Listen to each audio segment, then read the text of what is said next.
So I want to translocate, huh? I want to remove mark recall. I want to go completely remove and delete this archive. Remove.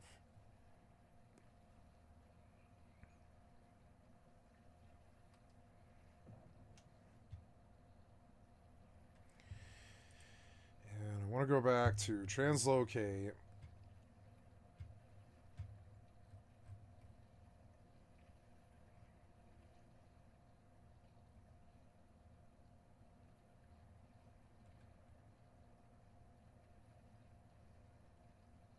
Oh, it's MCM. Okay, due to Papyrus' string caching and all this. So mark and recall, huh?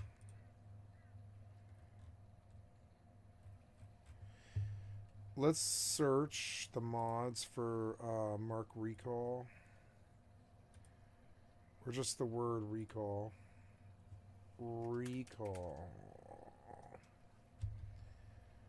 And then sort by unique downloads. Recall and teleport SC. Player home in the volcanic East March is teleport to all the main cities.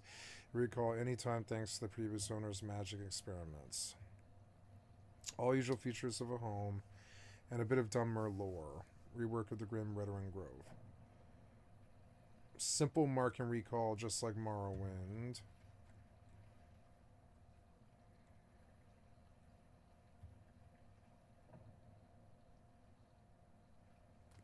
In shops or on enemies.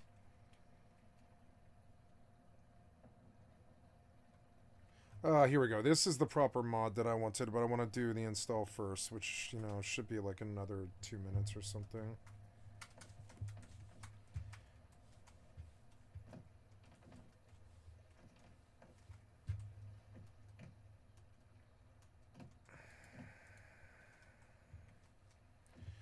Yeah, I think I want to delete all this. This was not exactly what I wanted. So I think we type remove. Yep.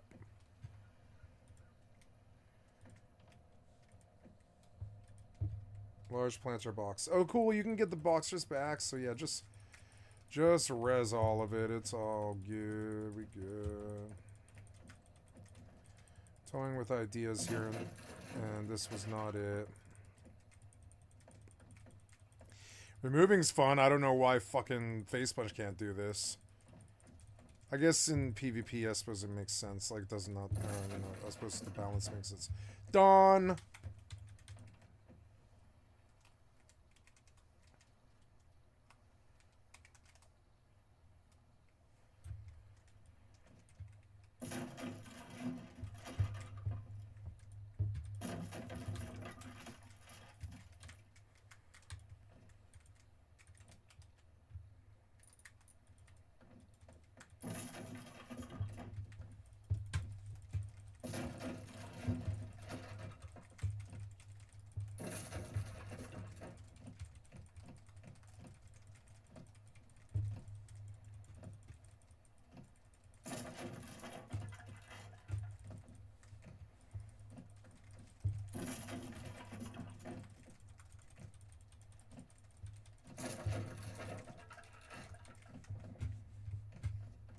My design works, but it's not like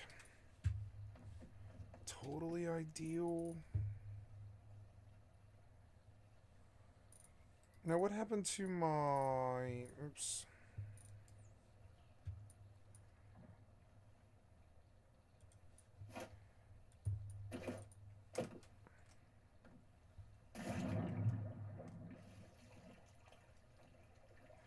I mean, I suppose I can just suicide. It doesn't matter. Hey, what do I care? Wow, it's taking a long time to recycle this fucking Skyrim for some reason. I don't really know why. It's because just so many files.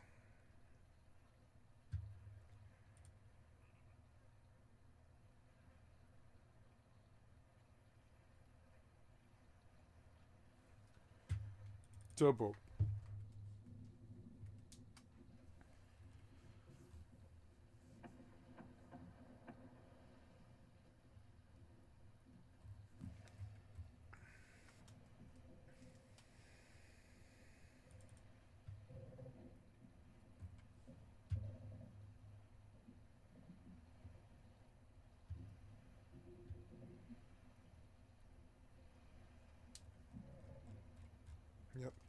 all that stuff, and then we just manifest all the mods on a new install. And we install SKSC and we do floating damage and violins.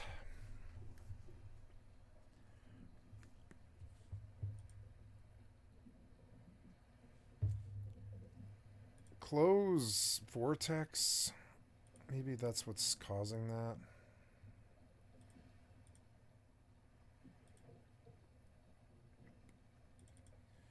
Actually, what should look in the library for Fortnite?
$40. God, they fuck you with this.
I'll have to do a whole bunch of like sync stuff, which is stupid. It's gonna be so annoying getting this all running.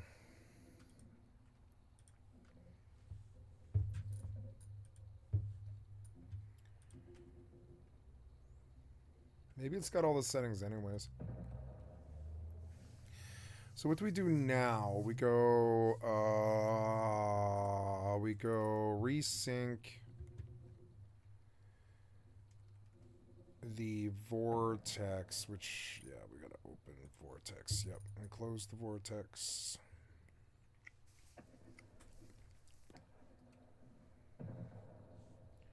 Games.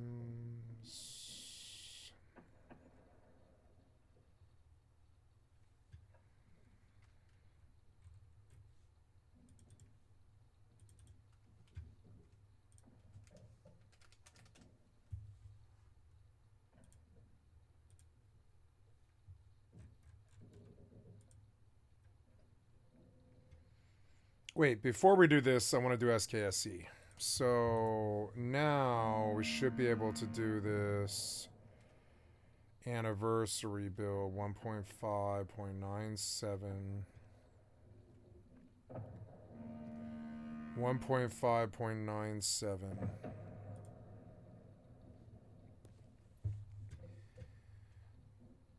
I think that's right.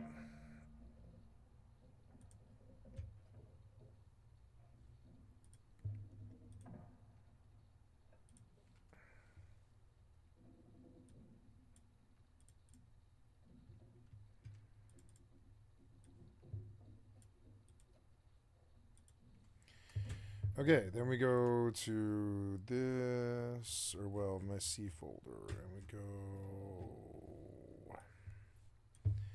C folder, and we paste, good, and then we go this, and we make a shortcut, oops, create a shortcut of this. Then we come into it and we look at the properties and we change it. The icon.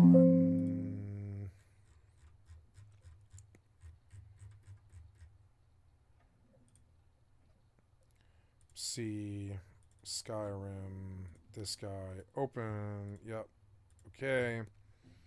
Apply. Okay. SC loader on the right, and then the one on the left we run pin. Then we link to the location, which is C Skyrim, select folder. This is other, select. Okay. 3 filled X. Okay. Now we're gonna manage. You wanna continue? No. Continue. Cancel. So okay. Activate. Then come to the mods. Mods can't be deployed. Fix. Next. Apply fix. Suggest.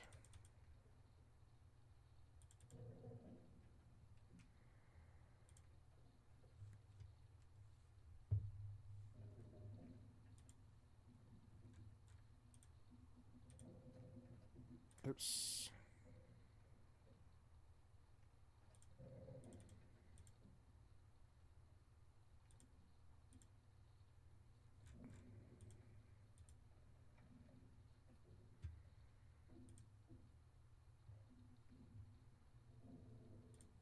The destination folder has to be empty.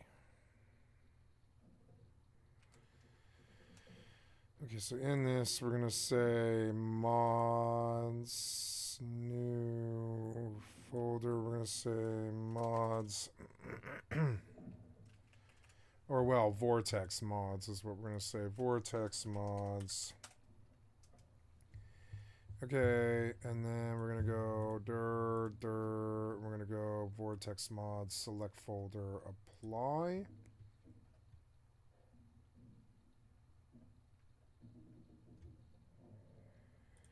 Oh, okay. So then I need to cut, go back, and paste. Then we go back and we say C vortex mod, select folder, apply.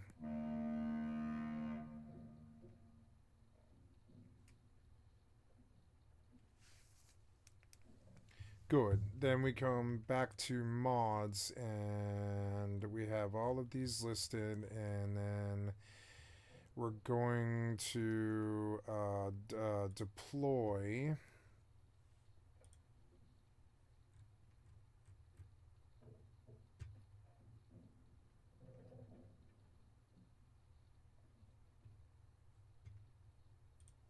Oh, that's fine by me. So good.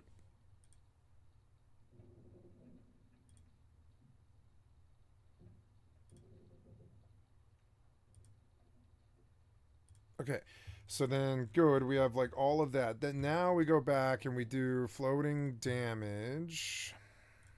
Floating damage. Floating damage. Floating damage. Better floating damage preset. Oops. Upload. Are you going to make me log back in? You probably are, huh? Oh, address library for SKSC plugins. Gotta do that first. Slow download. Hey, we're getting this done. Yay. About to get on a all the mods running finally on a proper install with a proper file and all this. First we got to get there though.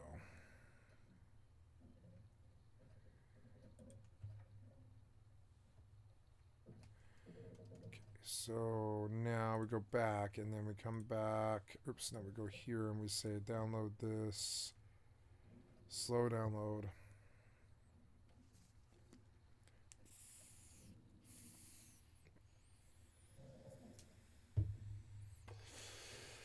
Good. And then we go back and we say... No, we say floating...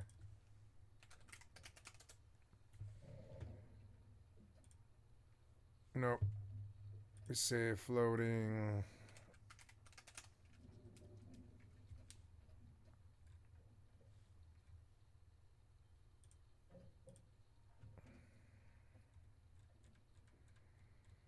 Better floating damage preset. Slow download.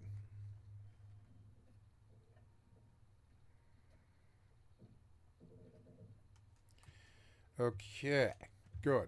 Then we're going to do violin. A kill move mod. J containers.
Oh!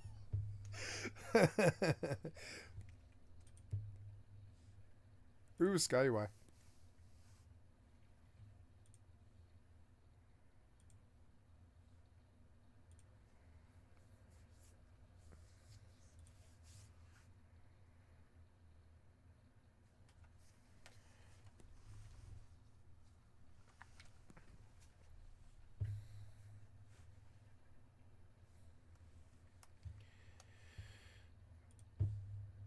And then finally, Violins itself.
Sweet. J containers, Sky UI. I think I'll just scan through. I want anything to do with fall damage, right? Like fall.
I am going to eat dinner, I think, and watch the Philip DeFranco or whatever's good. Let's see. But I have managed to download a repatch and remob my Skyrim to get it to play a lot more like a real RPG. We'll see. Where I can see damage numbers. Dark and Darker was removed from the Epic Games Store, so we'll start with that.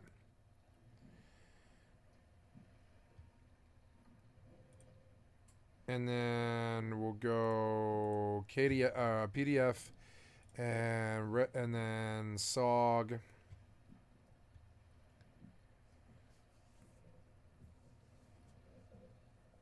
And if I get around to it, that, but I don't think I probably will. So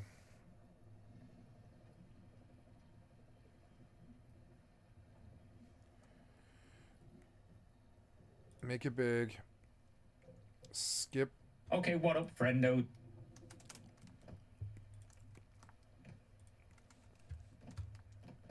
Watch Akira while I eat. I just have to microwave something and piss. I'll be right back. Okay. I had this thing made yesterday.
Sorry about that.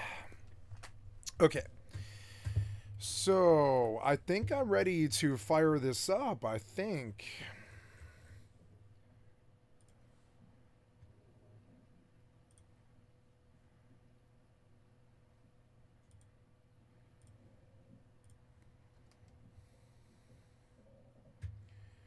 Good. And then, yeah, I think that's it. Unless I'm missing something else. I can't think of anything else. Maybe the cities overhaul so I don't have to do zoning or whatever. Somebody's firing off a really big weapon.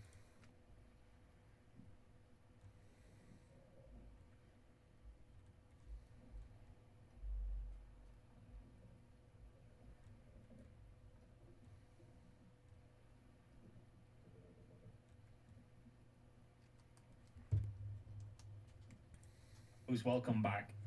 Okay, I'm gonna go get my dinner now, I think. Do I have a utensil over here? Yes, I do.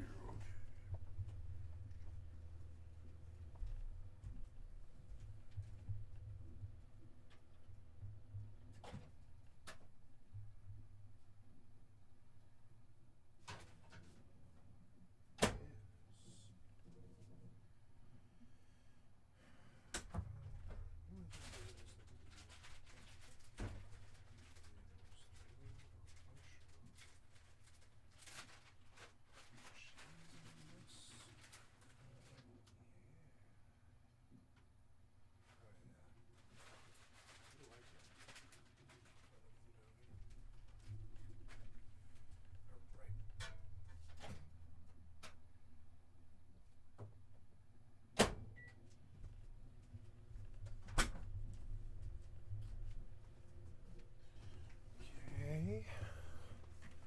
90 more seconds. So, let's fire this off and see if it works for the first time.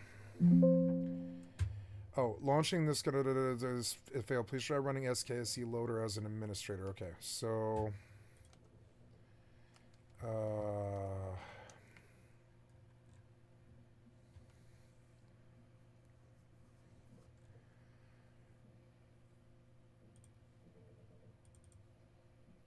oh no, I'm on C. This shortcut, it's got to have properties, compatibility, run this as administrator. Go. And then we go blurg. Oh, it loaded. Hey, it loaded. Maybe we're going to get a good floating damage meter finally. Look, is it working? Continue. Yes.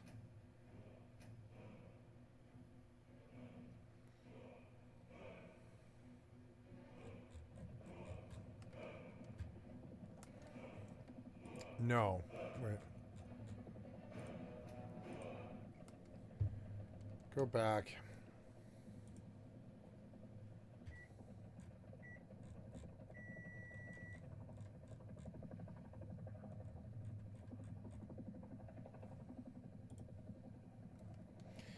Maybe that was right.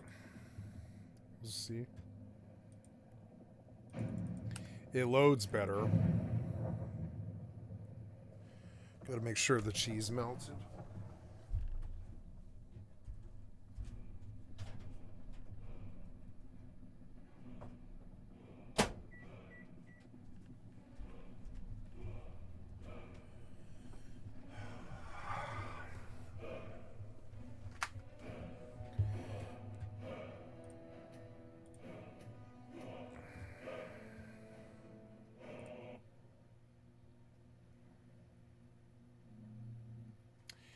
No, that crashed out.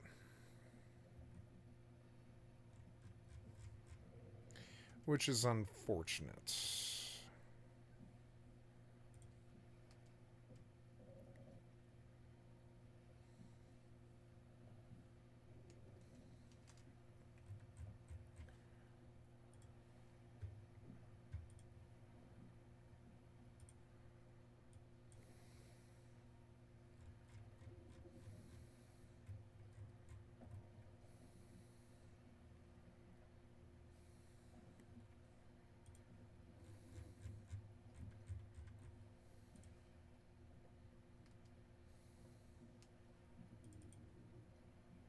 I might have borked my save, which is tragic. I like that cat. It's loading, which is good.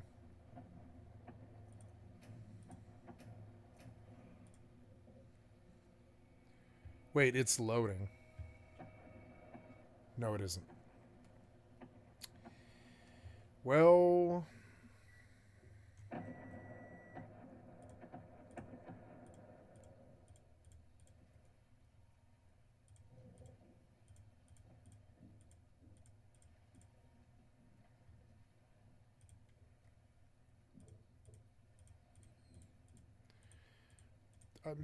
maybe I borked my save. I guess that's unfortunate. It's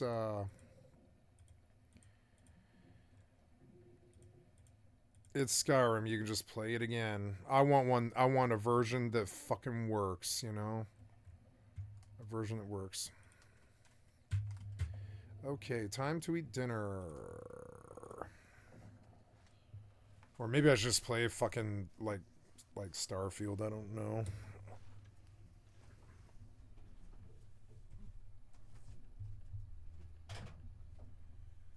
Okay, yes, we got a nice meal here. This is good, but I want.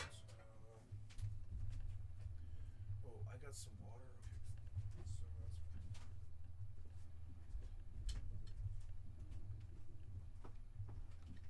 fine. Okay, potato, sausage, and cheese, tomato, dealy. As you can see, lots and lots to talk about with the tabs open. Today it's dark and darker, and obviously been covering this the whole time. Not going to give you a primer or a catch up on what's been going on because this is like video 17 about this whole topic. Multiple years of a lawsuit, criminal investigations, all kinds of crazy things going on. Game stolen, according to Nexon.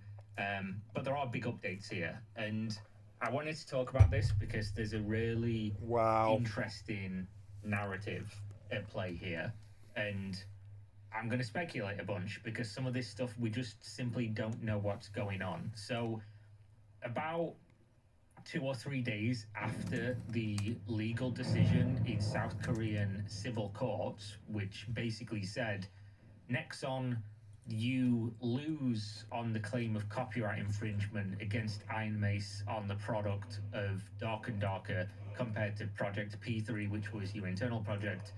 But we do recognize that essentially they misused data, design plans, source code, and a bunch of other things while making this game. So basically, we will award you X amount of money, turned out to be around $6 million US, for the fact that they infringed on your trade secrets or whatever the wording is. And Nexon obviously said at the time, this is not enough. We disagree. I'm going to go over that in a second because Nexon have also made a public statement yet again about this, which is looking pretty grim for Iron Mace. Not just that, the $6 million Iron Mace had to pay to Nexon was backdated with 12% interest from when the money was earned, and they also had to pay, I can't remember if it was 70 or 80% of the legal fee split, which will have also probably been millions of dollars because 4 years of Nexon's legal team plus their own, likely to be a large sum of money. So this is a whole bunch. A lot of people in the Dark and Darker community, as soon as this happened, said it's okay because Krafton, one of the other big South Korean game developers, are making a Dark and Darker mobile and it's earning great money. Then there's a licensing agreement being signed with Iron Mace, so they're going to be getting a big chunk of that money, right? So being able to pay all this money back and pay the legal fees and the continued ongoing legal fees for both a civil case and a criminal case, which is ongoing against some of the individuals involved in Iron Mace, that will be no problem. But within days of the court case being resolved in South Korea, Krafton completely just removed themselves from the conversation and massively distanced themselves from Iron Mace. The news here, which I did cover in another video, albeit briefly, not about Dark and Darker specifically, was Krafton cancelled the licensing agreement. They said it was mutually agreed upon with Iron Mace.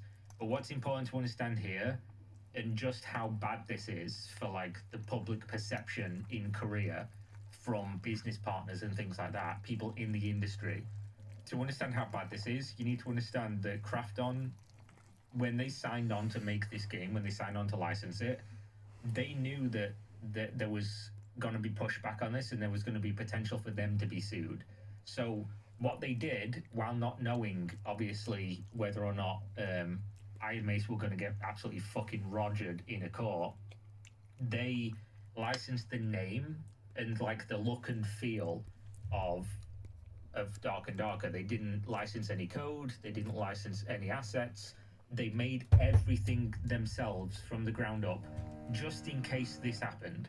And then obviously once the civil court said you did use all our internal documents and things like that, and Nexon does have a point here, and that's why you owe them money, Krafton just immediately said, no, you know, we're out basically, and we're going to change the name of our game, which is difficult, but it is what it is. It's going to be less difficult than navigating potential lawsuits for them as well.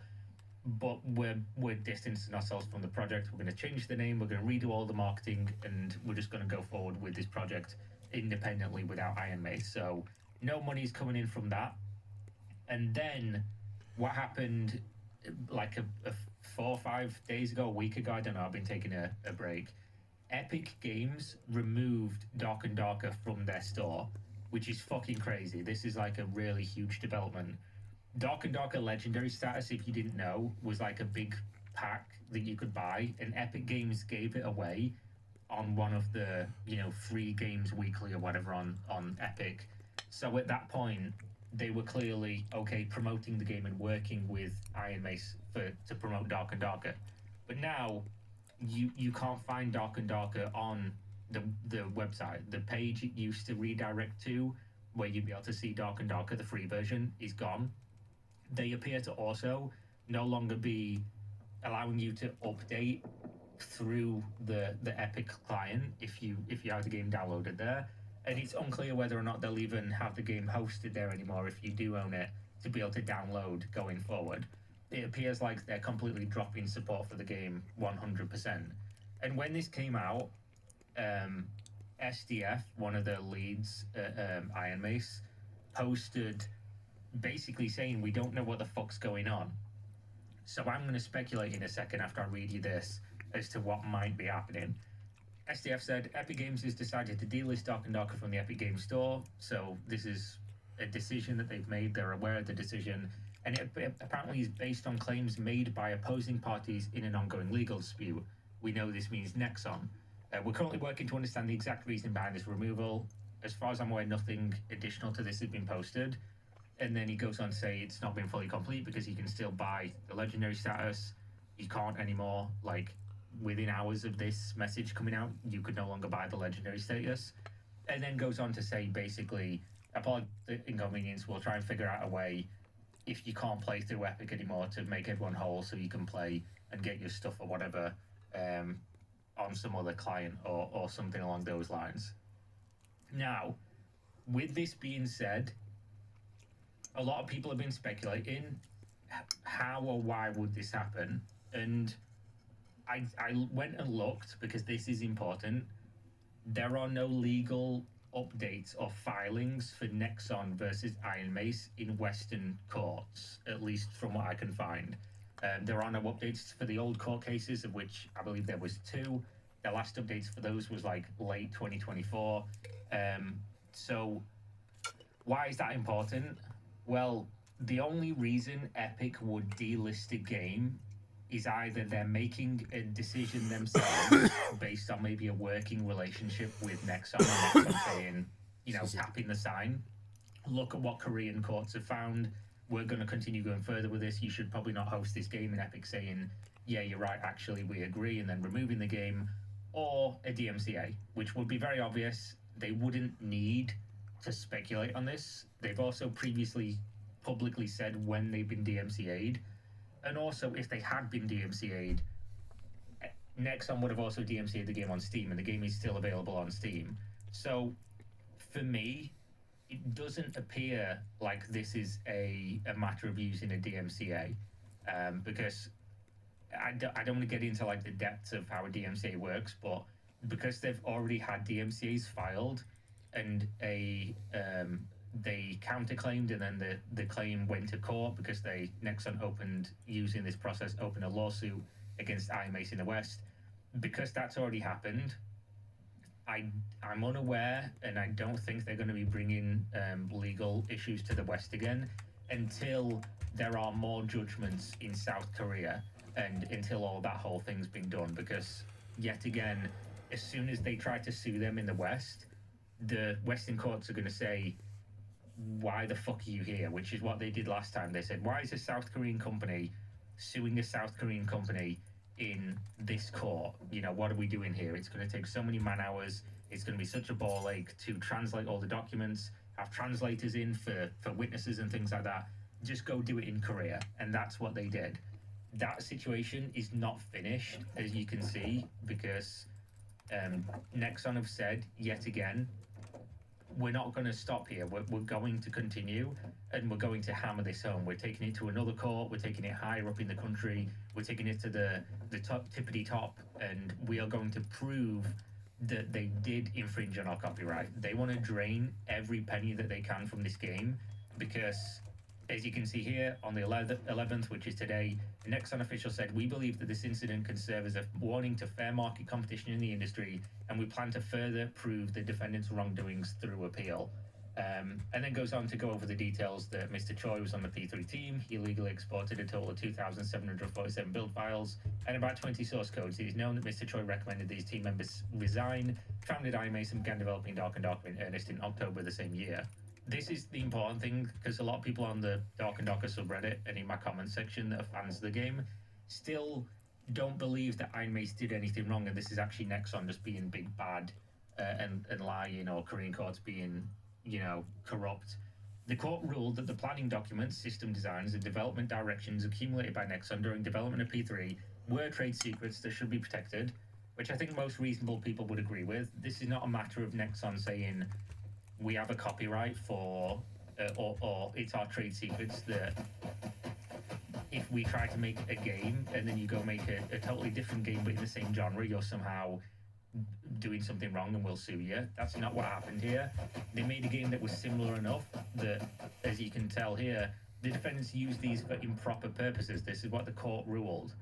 In particular, it was determined Nexon's development data was likely used as a background for IMACE's ability to release the game in a short period of time. It was determined that gaining an early lead in the market over competitors was an unfair profit due to the infringement of trade secrets. Accordingly, the court estimated the damages suffered in Nexon to be 8.5 billion won, which is about $6 million, and ordered them to pay the compensation. And then the court argued, what many people will argue in terms of copyright infringement, that the game isn't infringing on copyright because it's just a collection of ideas, and that they didn't copy code or assets. They just used it as a foundation, which is why they got them on trade secrets and not on copyright infringement. Now, this says exactly what my speculation would be. Some analysis suggests that the game being removed from Epic Games is likely a measure to avoid legal risks at the platform level.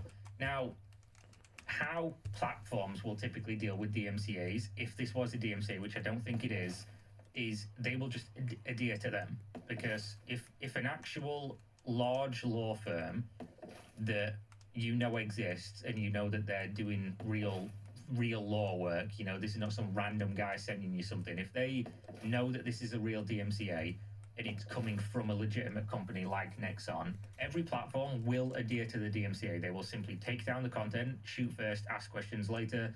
This sucks, but it's just reality, and this sucks especially for YouTube and small creators and things like that when companies go after them. But it's not on the platform to decide what is and what isn't copyright infringement, what is and what isn't a valid DMCA. That is for a court. So as soon as a company gets a DMCA and they know it's legit, they know it's signed properly, the details are correct, they will simply adhere and take it down and then leave it to the legal process.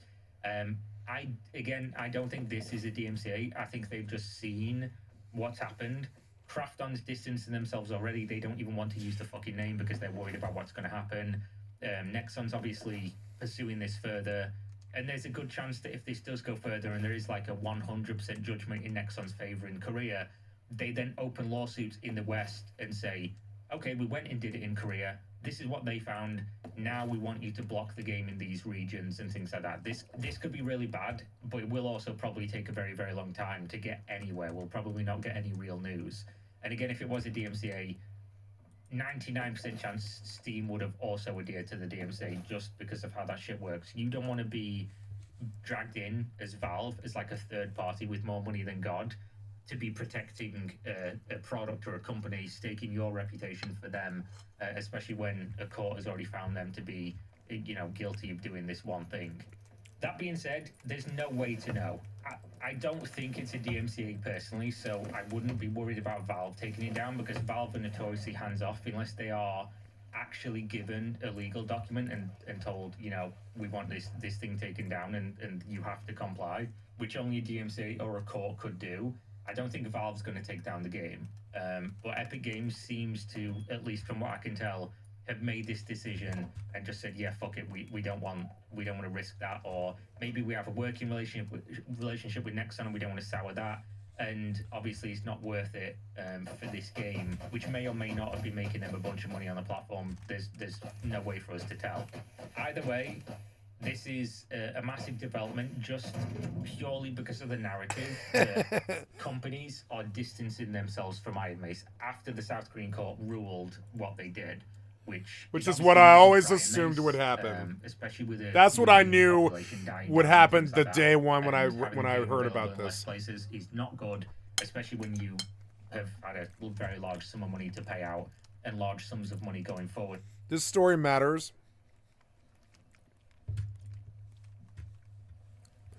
because these software developers, they fucking stole big time, and if we can nail them, it might be the first time a software developer ever faces a charge. We'll see. Hackers face charges. I'm talking about software developers. I think software developers need to face charges, maybe. We'll see. I came back here because I need metal frags and high qual.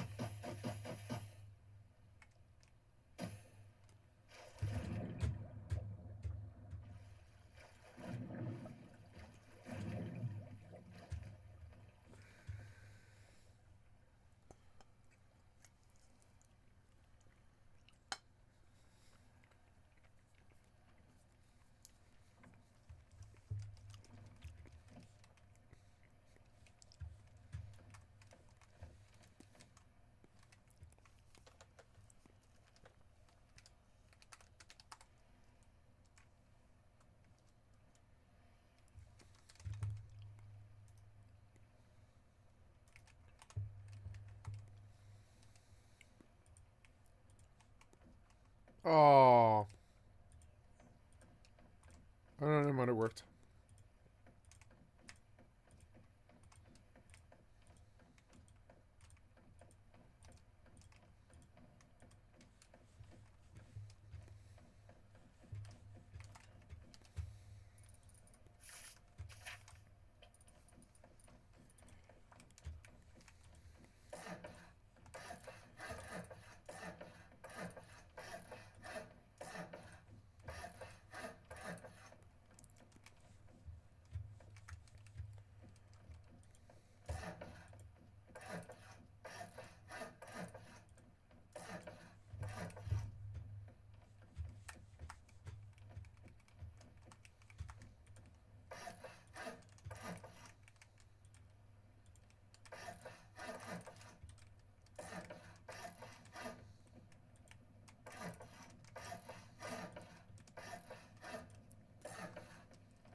I want to do wheat and corn. Oh, sorry, wheat and pot.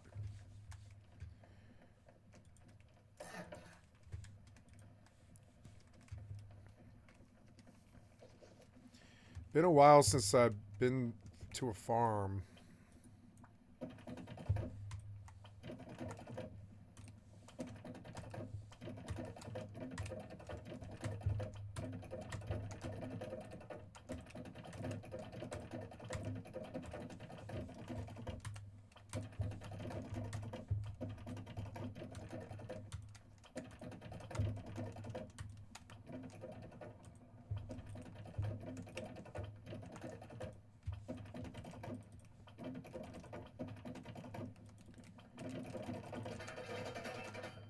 Oops.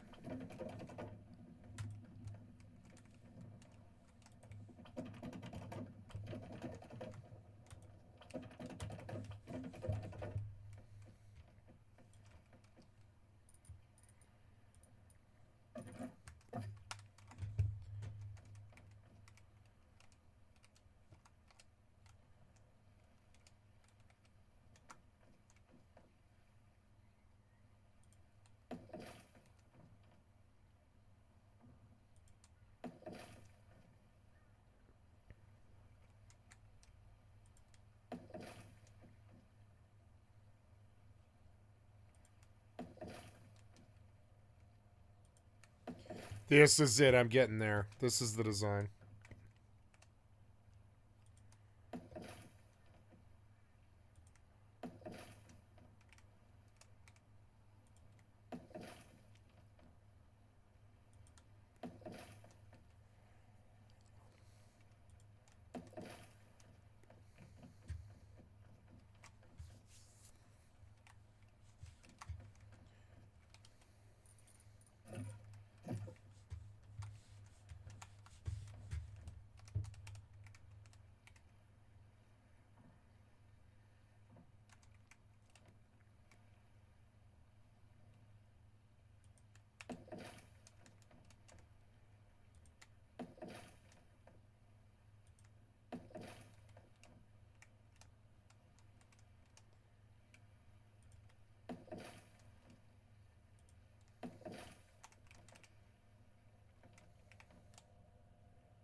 I missed one.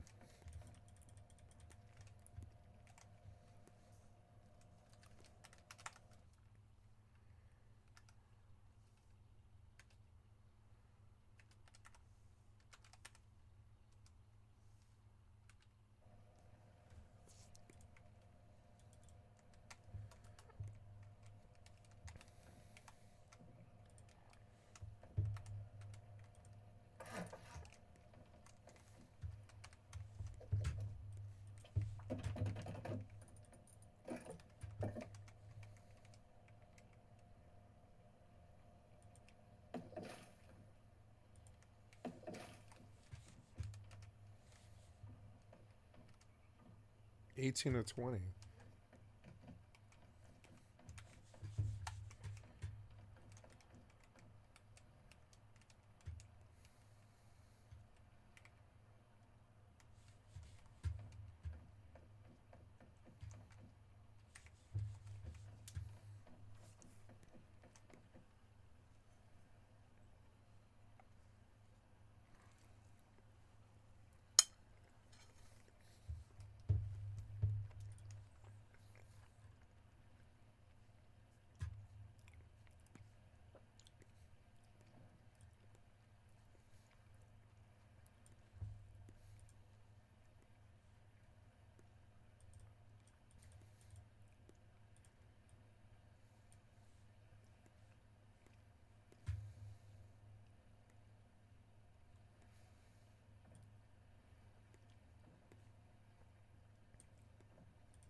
What if I can stack the TC in this room? I still want any fucking interference, you know? Not any at all. 4 days.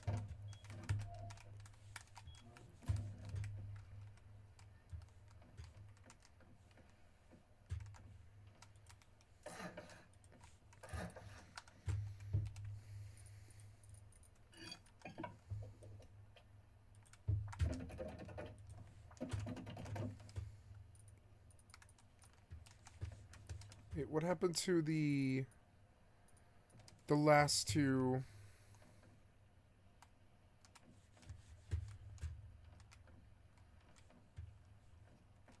Wait, 3, 6, 9, 12, 15, 18. What happened to the last two thingies? Did I drop them or something?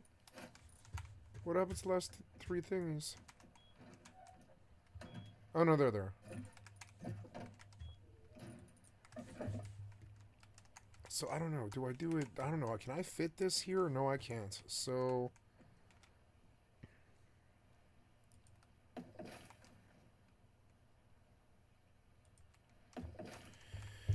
okay, looking good. Tomorrow I'm gonna go eavesdrop on that guy who with the garden that I saw.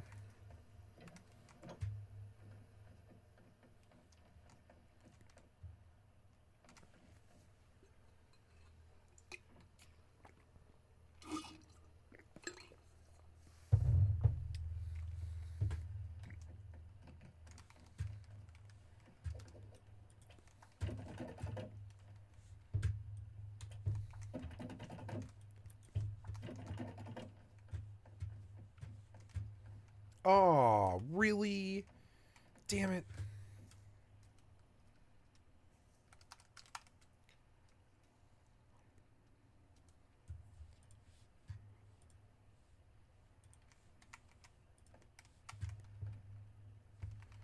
So annoying.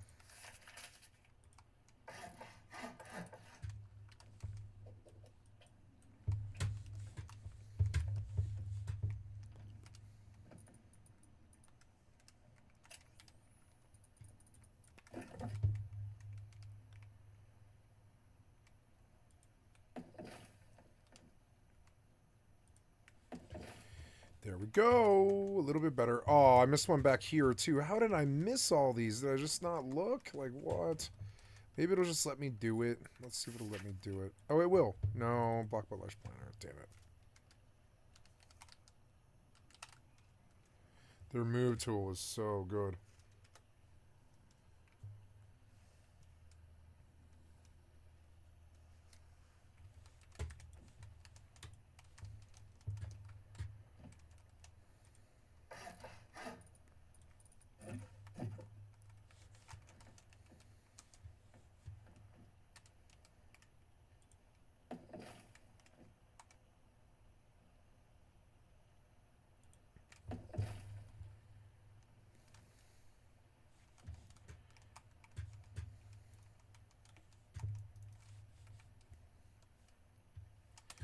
If all the buttons are bad, is that really the case?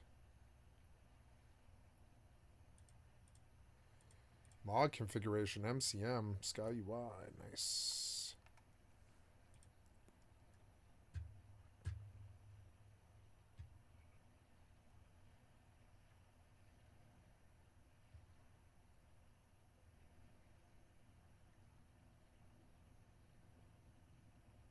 Ugh.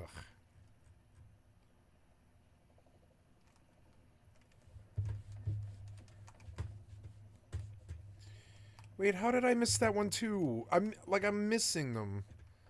How am I missing all these? It's so dumb. I missed that one too. I thought I fixed them all. No. Wait, didn't I just fix these? I guess not, huh? What's the stability at?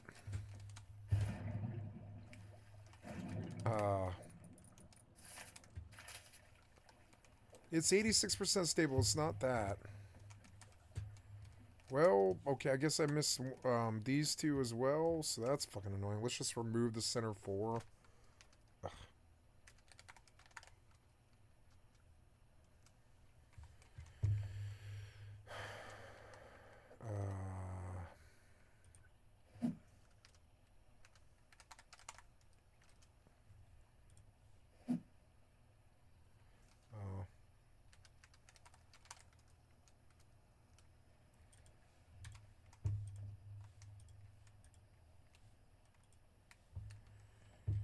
Okay, let's fix these gaps. I guess I missed them.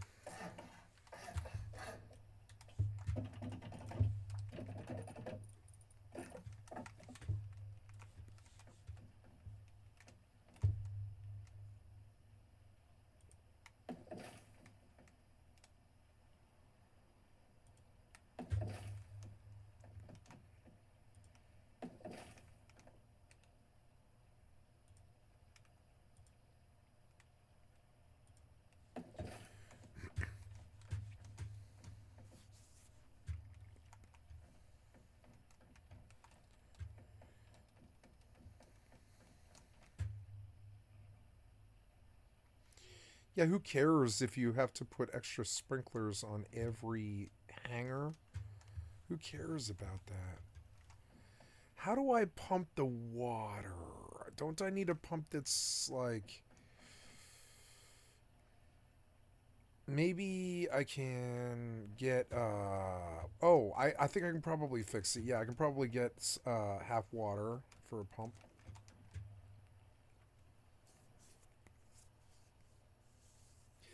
Or I could do water catchers, but I mean, yeah.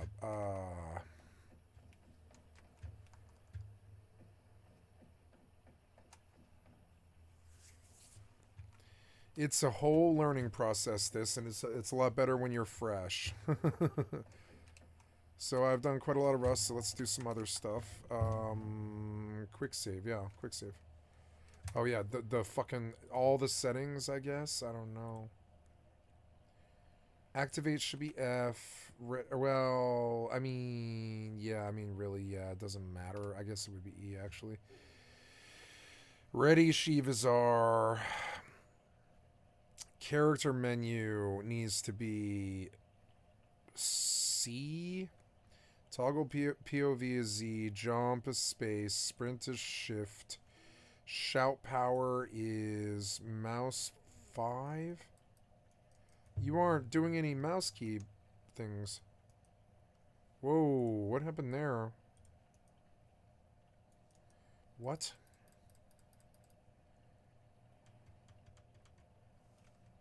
No, no.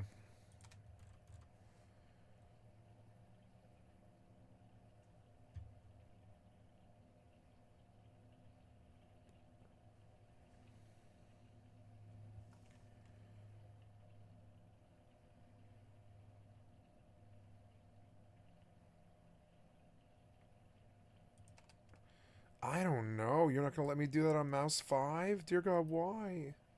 Because it's not the anniversary edition? Oh my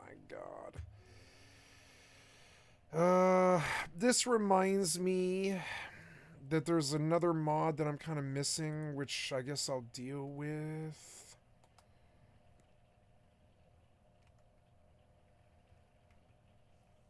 No, toggle always run should be like there. Auto move should be Y. Favorites should be B. Quick save. X for wait. Oh yeah, and then bash or whatever. That's further down, huh? Is that further down? I don't know. Shout power.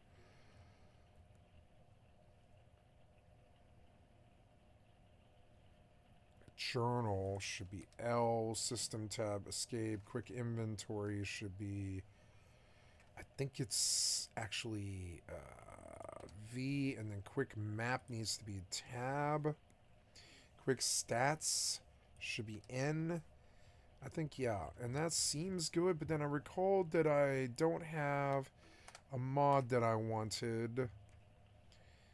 And I don't know if that screws up the game. I don't know. I think it kind of does. Or I don't know. I don't know if it does, but I want shortcuts. Or that you're going to have to pay out because Nexon is not going to leave this alone. They're like a dog with a fucking bone. They're just going to keep chewing that motherfucker till it's gone. Either way, I will obviously keep up to date with this. As and when anything happens, I'll let you know. Because it is interesting. It sucks for the people who are big Dark and Darker fans because undoubtedly this game would be in a better position, gameplay-wise, if it wasn't for the fact that this was going on. But at the same time, I am a firm believer of the fuck around and find out. And if you, if a court's decided, yeah, we've seen all the evidence and you did fuck around, then it's only reasonable that you do find out. Hopefully, the finding out part is just that they pay some more money or whatever, and Nexon go away so that the game can exist. But at the same time, I'm not going to have very much sympathy if they don't, just based on what I've seen and how this game came about. And again, it's very possible some of the top people here, like Mr. Choi, end up going to prison, which is definitely going to be a rough one. But South Korean people, businesses, even the government over there are very, very dead set on this shit not continuing. And obviously, Nexon's just had it happen to them again with another project, which is the weird fucking gacha thing that another company stole. So, yeah, we'll have to wait and see what happens, but there we go. Thanks for watching as always. Check the links in the video description. Gamer Subs, go buy some. Discount code, great product, loads of stuff you can buy. Use the code, you get a discount, I get money back. And also, there's a Patreon if you want to go throw me some dollars each month or whatever. And also, social media if you want to suggest content you want to see me cover. Either way, thanks for watching. See you next time. Peace. This Ethan Klein Child Protective Services situation is genuinely insane. The Trump-Canada tariff roller coaster is raging on with new threats, tariffs, and suspensions you've got to know, including updates that happened just as I was uploading today's show. You've got huge Russia-Ukraine updates, both regarding war and peace. And we've got a new BAMF of the day I'd like you to meet. We're talking about all that and much more on today's brand new Philip DeFranco show. You daily dive into the news, how it's being covered, and how people are reacting to it, starting with this. We need to talk about this Ethan Klein CPS situation because it's genuinely insane. And I want to preface the rest of this by saying you may have noticed this year that we've largely kind of stepped away from things that could be deemed drama in the community. Or there's so many things in the world right now being torn down, set on fire. We've really tried to pivot and focus on most of those things. But this, it's not drama. It rises above. Right? And so for those unfamiliar, Ethan Klein is a longtime YouTube creator, very big podcaster. And while the story is heavily centered on a video that he posted yesterday, the actual story goes back a little bit further than that. Because Ethan first said that CPS, Child Protective Services, visited his house during an H3 podcast episode on Friday, explaining. An anonymous call went into them on the 3rd, saying that they were somebody that works at the house, and they wanted to report us because our kids are crawling around eating dog shit and getting viruses. With Ethan then going on to say that a CPS agent had to visit their house, talk to both he and his wife Ela, look around the home, see the kids, and the agent eventually needs to return to interview the kids because of the call. And then after that, he went into more detail on that incident, the context around it, and what he believes is the root. Time for a new twist. Yesterday titled, "This is so fucked up." Not only have they called CPS on us, now they're starting to try to call in a 5150 to get me committed. It's really gone on too far, and at this point, I'm ready to take no prisoners, take the gloves off, and call out everybody who needs to be called out. The thing is, once you target my children, then a line's been crossed that cannot be walked back. With Ethan noting that while he held nothing against the CPS agent who visited their house because he was just doing his job, he still found the whole ordeal to be invasive and overwhelming. He's called the pediatrician that takes care of the kids. He talked to them, pretty much sifted through every angle of our life, having to do. So I realized that I guess I'm kind of like skipping ahead and I'm starting a character that I shouldn't have made because I don't have all the mods set up, so I'm just going to start over again. I realize that it's not as bad to start over Skyrim as I remember, because you can just let it run for 15 minutes and then all the bad parts are over, basically.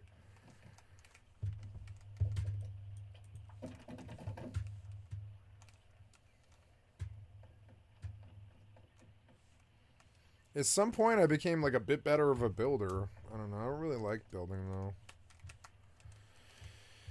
So what next? Now there's like a whole process of like learning how to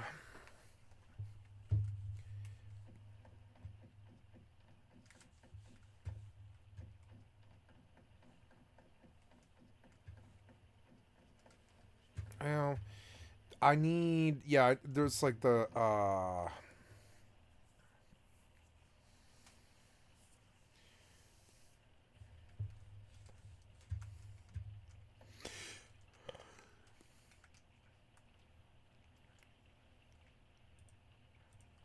I don't really want to think about this tonight because I'm going to go to bed soon in like 2 hours, and I don't really want to worry about this right now. I want to do it in the morning when my mind is fresh and all this. I want to mainly do combat right now. So where do we go for combat? I could go to the to the abandoned military base that I've been going to. I like flying in there and killing all those guys. It's fairly quick. I mean, the XP isn't amazing. Or I guess I could go to, where am I right now? I could go to water treatment and ride the train. Oh, there's a boss in water treatment. Let's just go do that.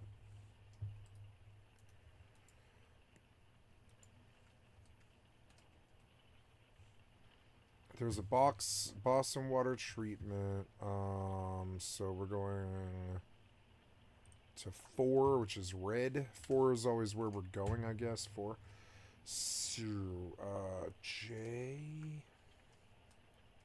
Do I have? Yeah, I do.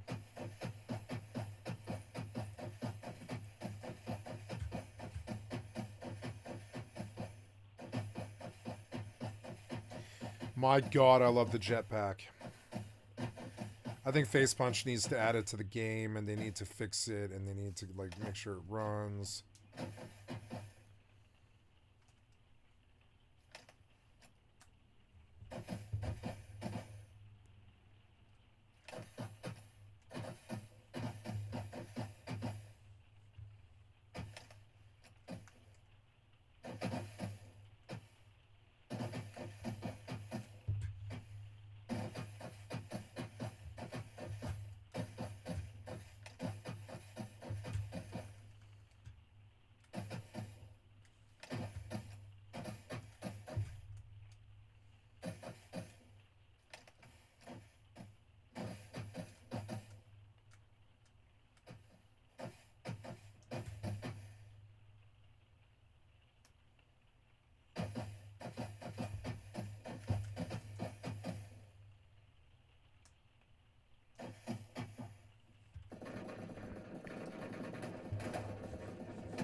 How was that?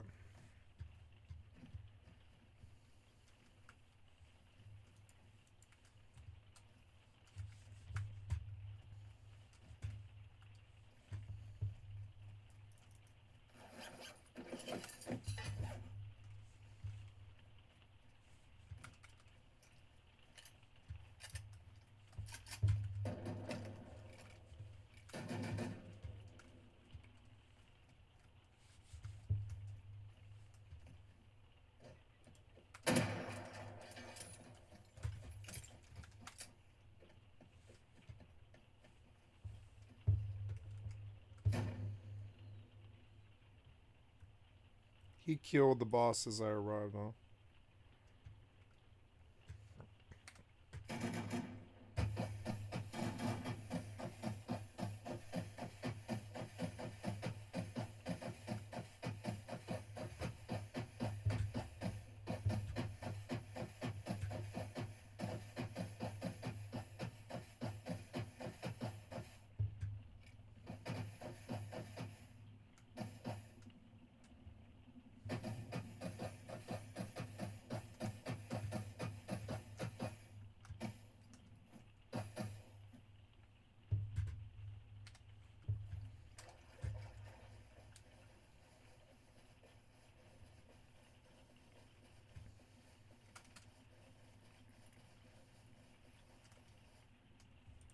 With our kids in an extremely violating, insulting, unbelievable way. You can't believe that you, as somebody who has done nothing wrong, has taken care of your kids, to be subject to this forcible investigation because of some freaks online. And as far as who did this, he said that his digging brought him to Snark subreddits. With the first internet one has being, gotten so much H3 worse Snark, now. It looks like it's now moved over to a new page called H3H3_Productions. And for those that don't know, Snark page or subreddit is essentially devoted to criticizing or making fun of that topic. Right? There are general Snark pages for calling out influencers, ones about not liking certain celebrities, and it goes on. And so an H3 Snark page would be anti-H3, anti-Ethan and Hila, and Ethan doesn't think that Reddit's doing enough about this overall problem. But also, he thinks that major creators are allowing them to thrive. The problem is that this subreddit, this community, is being legitimized by creators such as Hassan, such as Denims, such as Mike from PA, and all these leftist commentators who think they can get one up on me by sicking and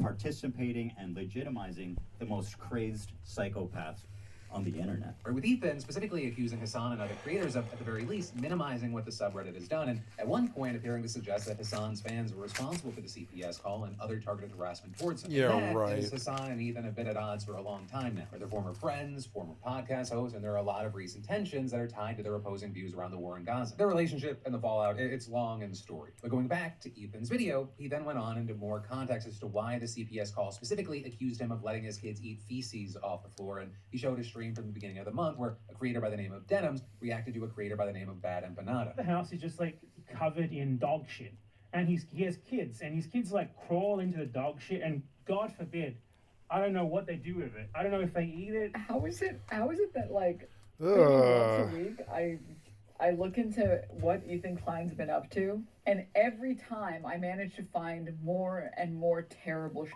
With Ethan also pointing out that the chat was encouraging CPS to be called, but also Ethan said that the idea that his kids eat feces, it's been taken out of context from a story that he told around a month ago. Right, and that because he previously talked about how his dog had an infection that caused it to have diarrhea, and then their baby, who's crawling around the house all the time, also started having diarrhea, so they assumed that the baby might have caught the dog's infection. Right, not from eating the dog's poop, but from constantly touching or licking any surface that the dog and its shedding fur came into contact with. So there, you had Ethan saying that it turned out that the baby didn't actually have the same infection as the dog, just some general baby diarrhea, but that's also where the whole notion started, with Ethan adding. And that's why they called CPS. Because my 10-month-old baby, who's just starting to eat solid food, had diarrhea. In the video, we then see Ethan go on to post a story from the creator, Bad Empanada, where he claimed he was behind the CPS call and then accused Hassan of supporting him and other streamers who feed into this snark. Right in there, accusing other creators like Denims of being insensitive about how serious the CPS call was, and pointing to a moment where Denims said it wouldn't impact his kids because they're so young. Create any bad memory for them. You're not forming memories at 3 years old, and it's very rare that you're forming memories at 5 years old. There's a wide variation across about the mean across methods cohorts.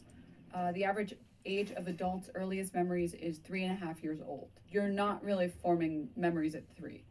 You literally just read out of your mouth that the average adult starts forming memories at 3.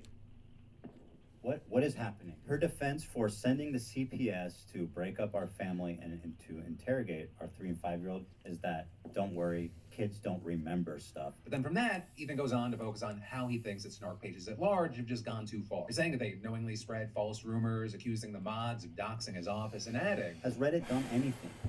Despite us complaining, making noise, reaching out for the past 2 years about this snark community. with him going on to say that not only has Reddit not helped, but he believes they're protecting these snark groups. And that in part because he's tried to get these pages taken down, but that's resulted in no long-term success. And this is other Huckleberry. major creators have been able to get them So removed good. for harassment, so he thinks there's a double standard, with him also explaining. This is one of my favorite examples. We made a subreddit called Snark to make fun of snark subreddits in general. And the community was actually starting to pick up steam and become pretty active. Well, it was removed. Why was it removed? For harassment. With Ethan then claiming that the community is reopened, but the new moderator was also a moderator for one of the H3 snark pages. And with that, arguing that these platforms are protecting people who go after it. So here we are, where it's acceptable to call child protective services on people as an act of political protest on a website, Reddit, in which they do not care. They protect it, they enable it. At what point has this gone too far?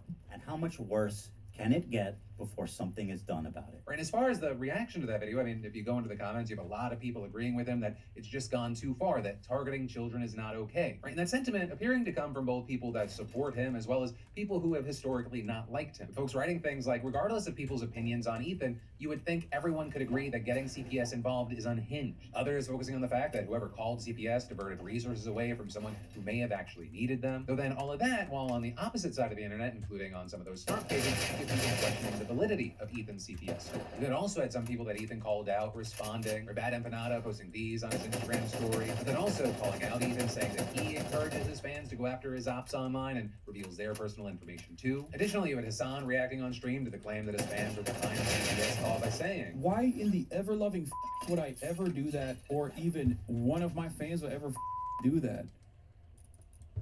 he said that? Is there a thing that happens on the planet to Ethan that I am not responsible for? Let me tell you why I would never do that. Because I'm not Ethan Klein, okay? That's right. I would never in a million years entertain such a thing. Never, ever, ever. The fact that people have done that is also insane. I don't know who did it. I don't know what they did. But the notion that, like, I would ever entertain that is insane. It's pure projection. It's quite literally projection. I have not done a fraction of what he has done to me. With Hassan then saying that he's made it clear that he thinks our page is problematic, right? He ended up echoing a lot of that in a statement to us today, writing, "I think random people calling CPS on a content creator is insane. It's completely unacceptable. I assume he has nannies and maids to take care of the kids when he's working. Wasting government resources and possibly freaking out little kids of a YouTuber you don't like is gross behavior. I hope Ethan and his family are okay." Now, ultimately, as a recording, that is where we are. Of course, keep in mind, with the people that we're talking about being content creators, it's moving at the speed of the internet. But for now, what I want to do is say, that is a story, that's the news, I'd love to know your thoughts, and I do want to share a bit of my opinion here. I can't speak to the back and forth between Ethan Klein, Hassan Piker, or any of these other creators involved. But what I can say is that to call CPS to harass a creator or someone you do not like is genuinely fucking insane. It is Reprehensible. disgusting, it is wrong, it's not just a waste of government resources.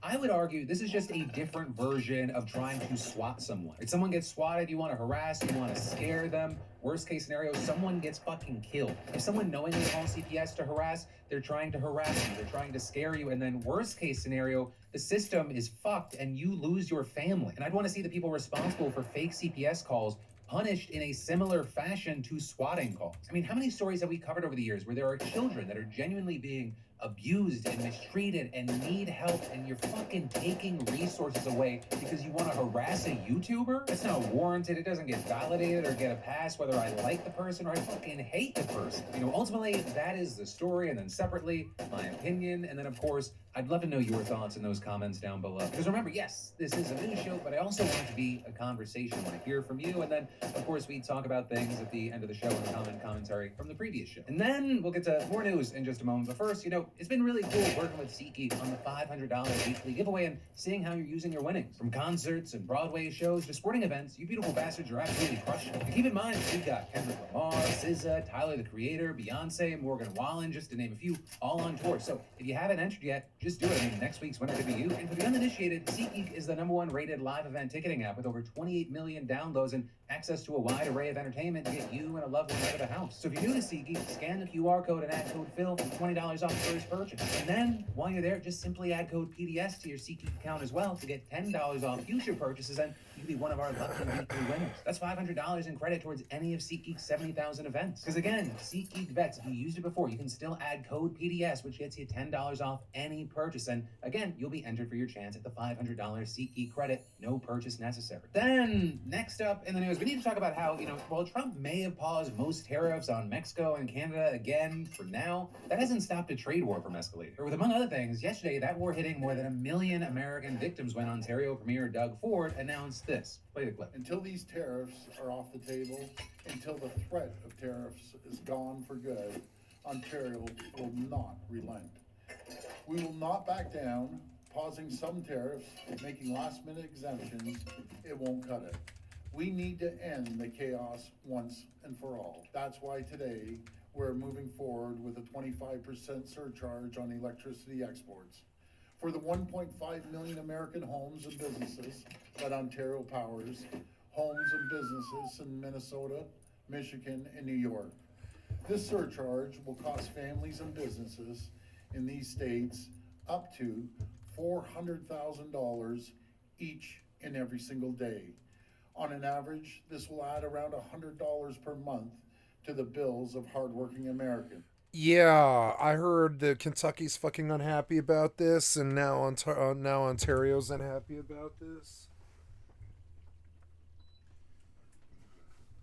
We heard yesterday that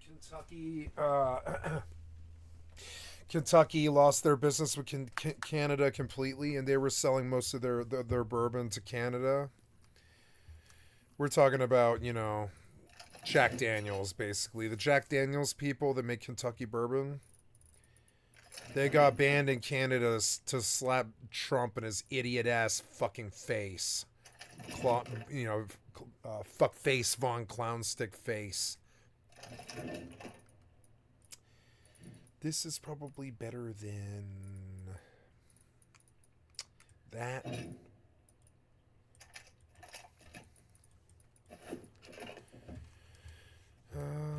Mr. Milk Crate. I suppose that's probably better than that. I guess I can dump stuff. There's nothing really stopping me.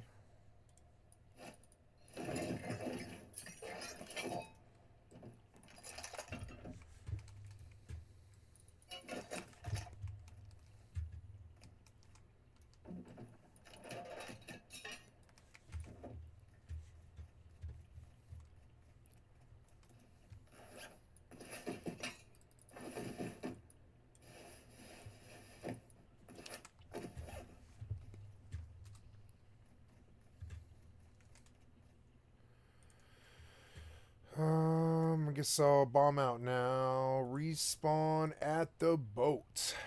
I love just getting home. Just no walk. I'm done. I'm done with this place. Get me home to the motherfucking boat with the loot. I love that shit. Fuck the walk. Enhance lights and effects.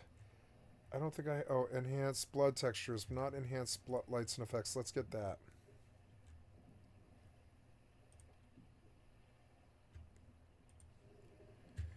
This is ELE. Yeah, I used to mess with ELE. Yeah. So I'm going to mod this for... I finally found the right version of Skyrim with the right mods and the right balance, and I'm going to start a new character over. But I really want to make sure I didn't miss all the fucking mods. You know, I want to make sure I got all of them. I want to see what the performance of Starfield is on my D drive. So let's go do that and just see how it does. I want to see what the... Oh, yeah, I have to break this Starfield link because it's busted now. Oh, I have an FESE loader for Starfield? I didn't know that. Wait. Really? Okay. Okay. So... No. I always do that. It's so annoying. Show more properties, and I want you to create a shortcut.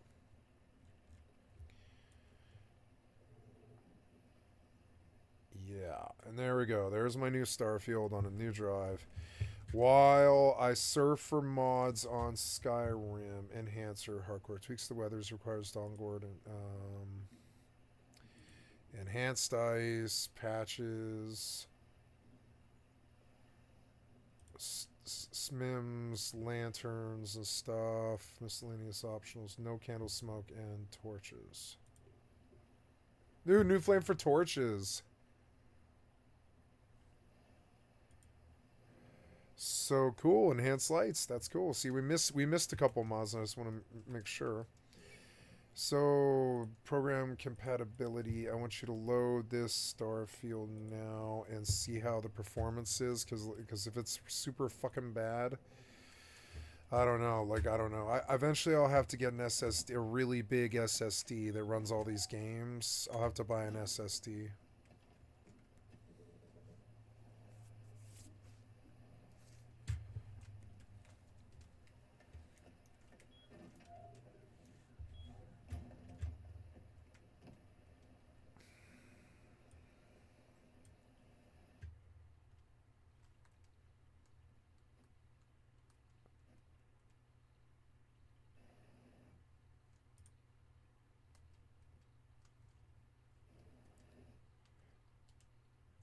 See, this affects my system so badly when I launch Starfield, and it's not on my SSD. It's like the performance is fucking terabad. I think I launched it and it's going to take 5 or 10 minutes to load, and it's just tanking the performance of everything else. Everything. So, no, close that. Oh god, you are like freezing my computer with the launch of Starfield. Why? Oh, right. Maybe it has to recache and reload. Actually, first time might be kind of bad. Yeah, that fucking disconnected me. Did it kill my video? No, it didn't kill my video, but it disconnected me for whatever reason. What the fuck was that? Something about that, I don't know. Anyways, you loaded, and that's the main thing. Oh, it's got to build shaders. Oof. Yeah. Let's just send X4 home.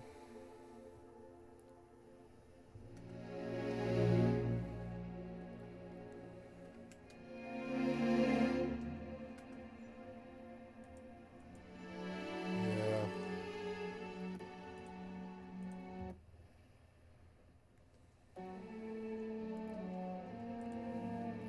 Yeah, see, this does not do well on my SSD, or without my SSD.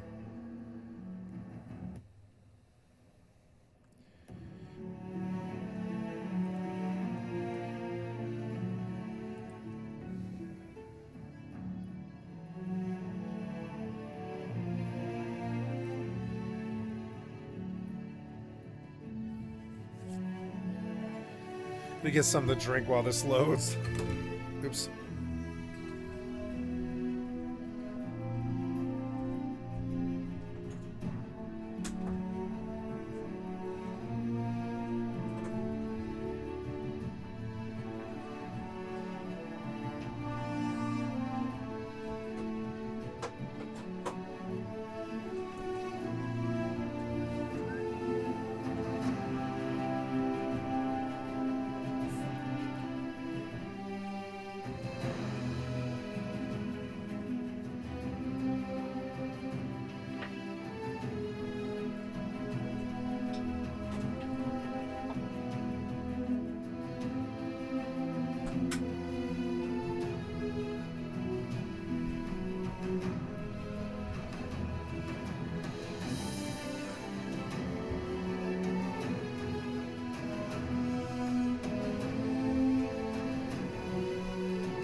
Okay, much better. Had to pee. Okay, so... Oh, we almost spilled it, Jesus. Gotta be careful. So, what do we do? I think I close this now for the time being. It loaded its shaders. Let's see what the performance is. It had a bunch of intensive stuff to do, and I bombed out of X4. Let's let X4 do its thing. Yeah, just bomb out.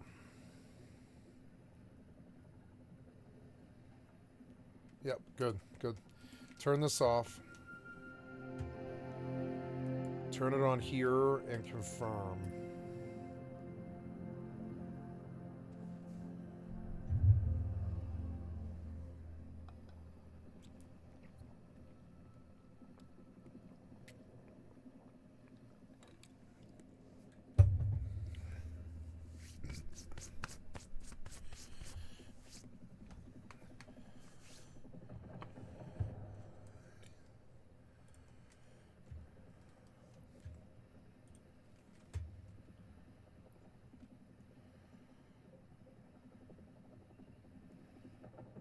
See, this game's terrible if it's not on SSD.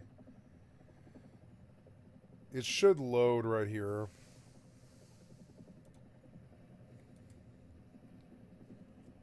It's doing its first time load, which is like a cache, and if it's not cached, it sucks.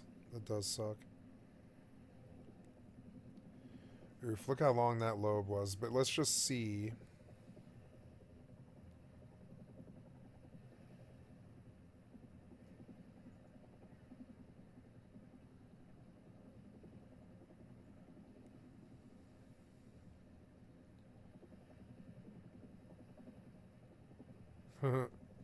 Black screen.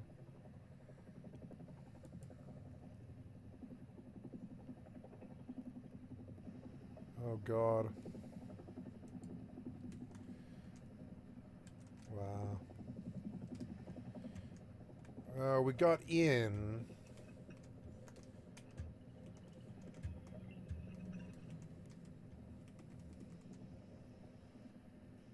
You keep installing new cool things in your ship. It's like Christmas every day.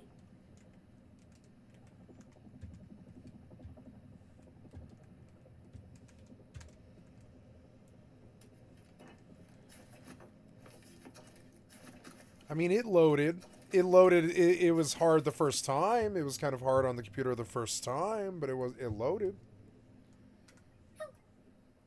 Hello there.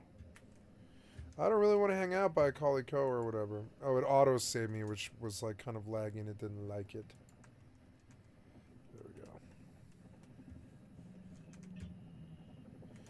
Oh, I don't know. Without the SSD, it's pretty tight. Is it caching or what? Let's go upstairs to the viewport.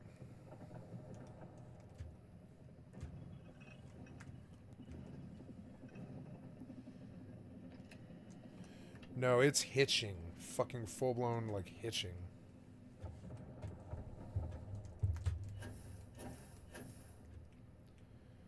Ew.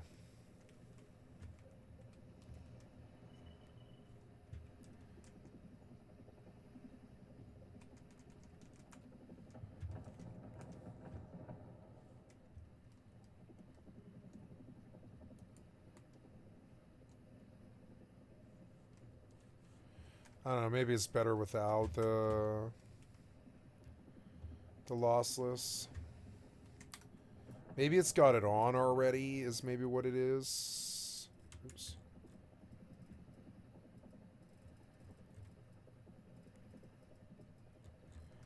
Maybe it's just caching. We're out in space, are we? Okay, well, anyways, turn the music on. Is it off? No, it's not. Yeah, it's not off. No.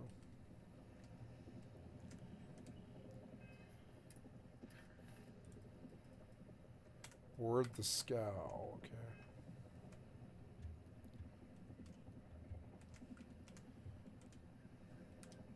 I don't think I want to do this one.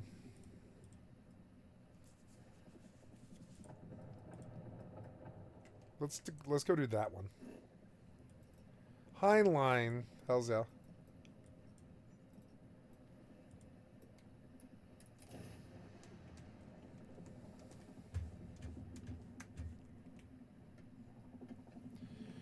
Something happened to this GeForce Now thing.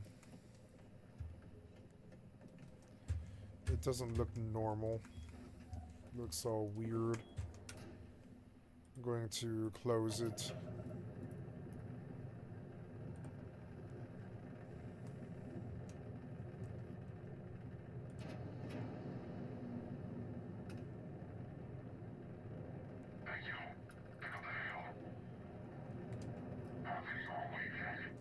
Oh.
Well, it ran. I don't want on my C drive. It's 150 fucking gigs. I'm not doing that.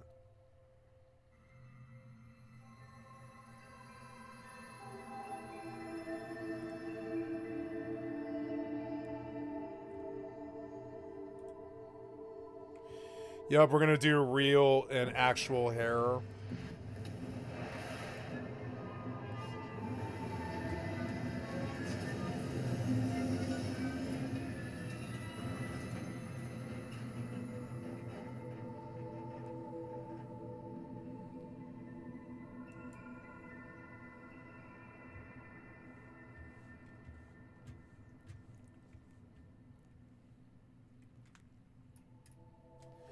Well, it's like running, you know? It is running.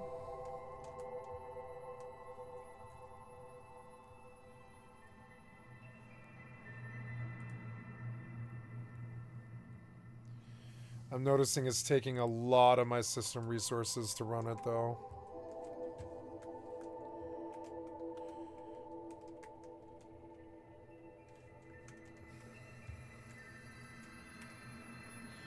Well, maybe the settings are too high. We'll set everything to low. Turn off the upscaling.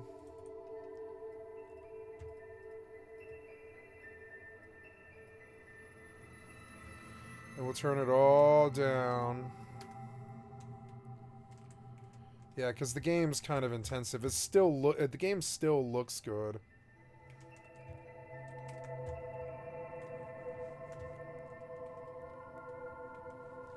Frames are better. It doesn't seem to be wanting to like freak out as much. Give it its own lossless and turn the settings down off my D drive. Yeah, because it's like not an SSD. It is running. It's running okay. If I wanted something, it would be anisoptric. Yeah, all of that stuff I don't care about, but the... I mean, yeah, the grass quality, it looks like shit anyways.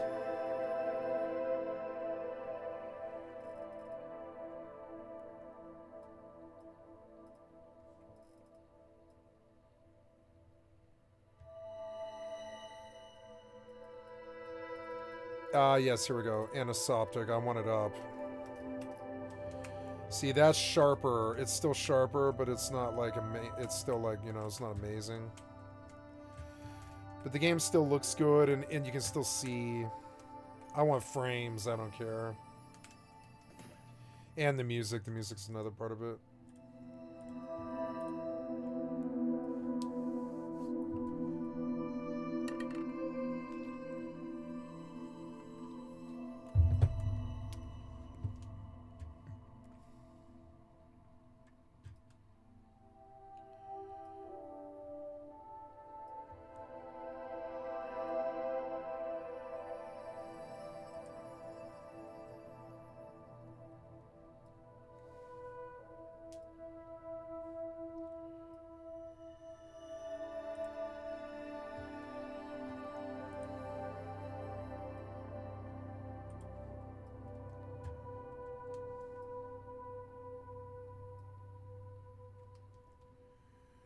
Well, it ran. It ran off my D drive okay. It's running okay. Its settings were too high without the SSD, but that was maybe my fault. Let's exit the ship and see. This is the best frames I've seen in Skyrim, or I'm sorry, in Starfield in a while. I forget how modern these games are, and Ultra right now, it's as opposed to 5 years from now, is kind of greedy.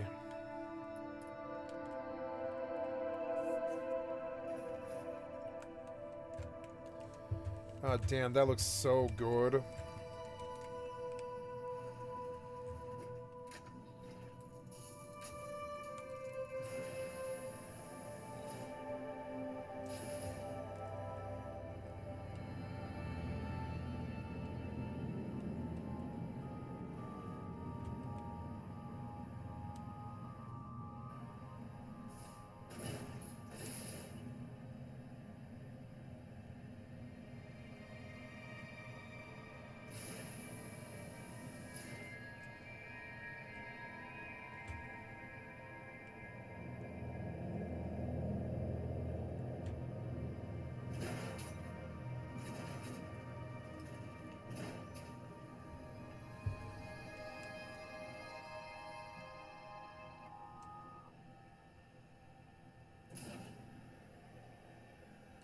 Am I gonna hit him? Oh, that hitched. Is it like loaded in this monument? Oh. Oh, my frames took a shit. Fuck.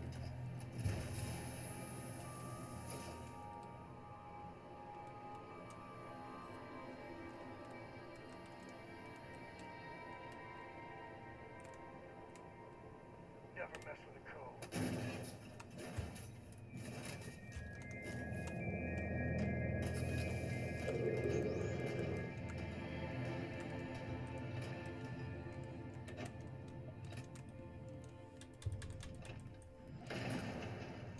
Ugh.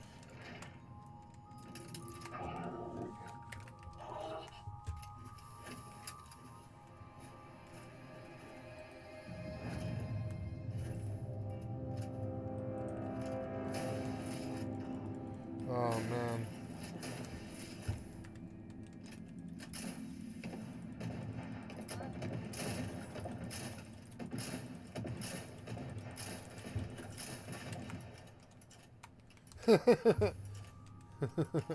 See this thing fly past me in the space?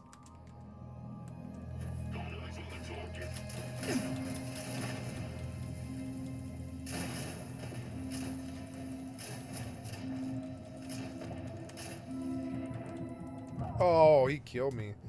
God damn. I didn't think he could kill me midair like that. He has the aimbot. Jesus Christ. There, this looks better. It's running better.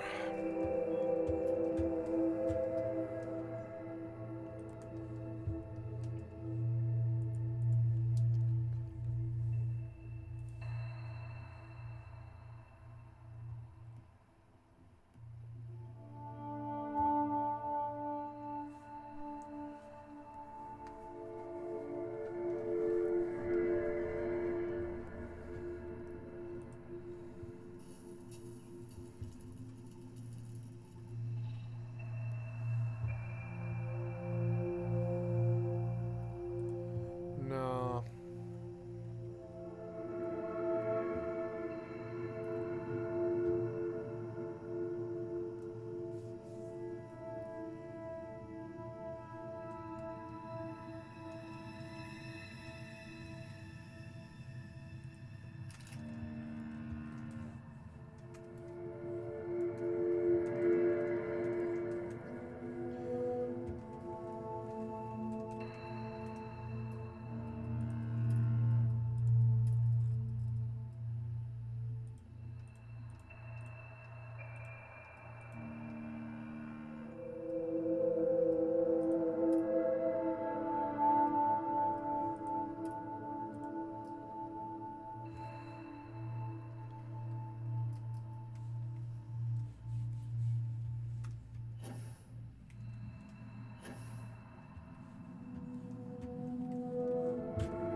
I don't think we're alone.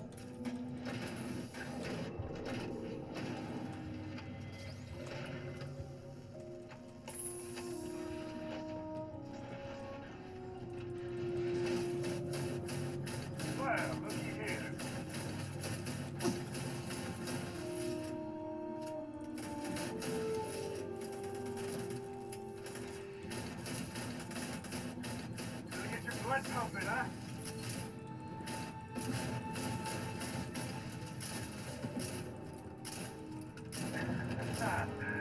Oh, we make a hell of a team.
You can see something fly out into space right there.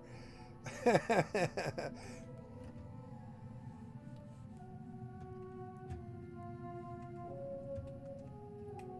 it.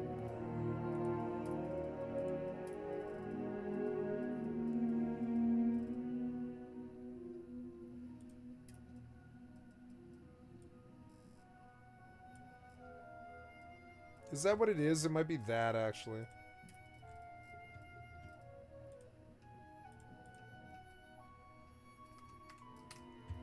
They're gone.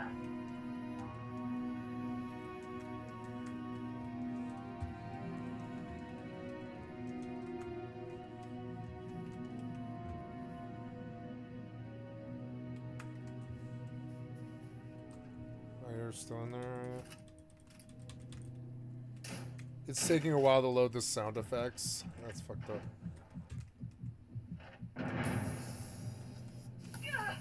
They got me!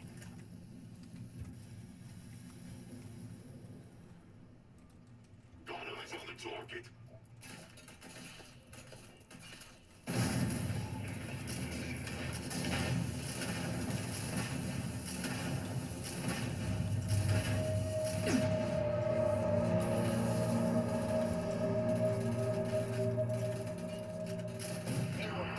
Any more trouble?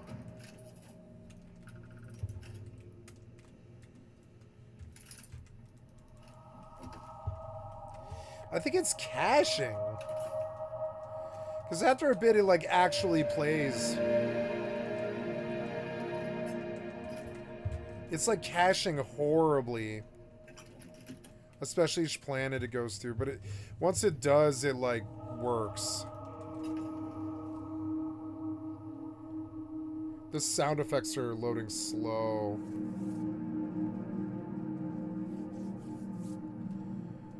This black screen sucks, and I can't see it because of the lossless.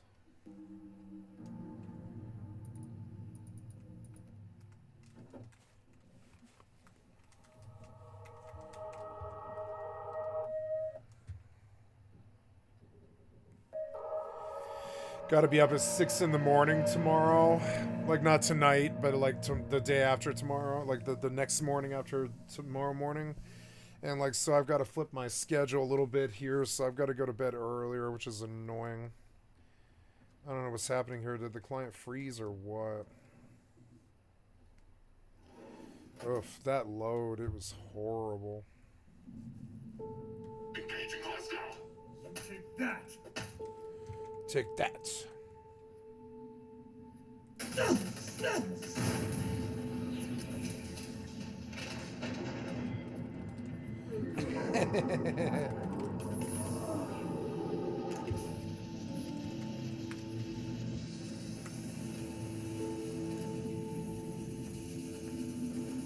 I think I want to let it cache for a little while.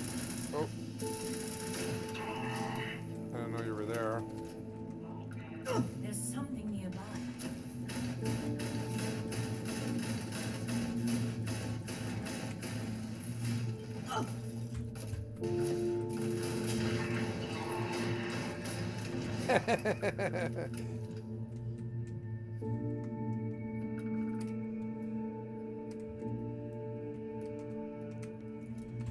Is it the dynamic resolution? It is. It looks terrible. Turn it off. Or no. Or well. It's that. Turn it off. Is the depth of field back on now? I think it is.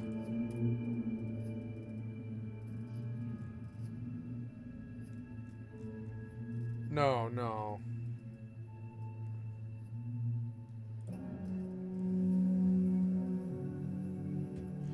Never mind. The lossless is not really competing with the DLSS.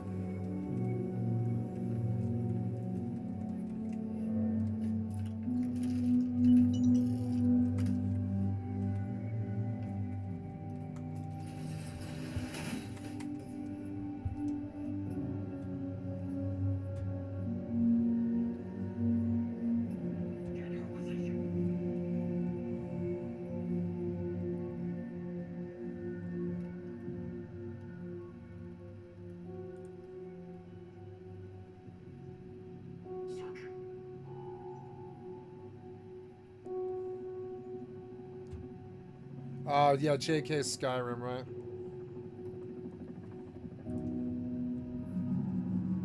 Oh no, I have that one. It's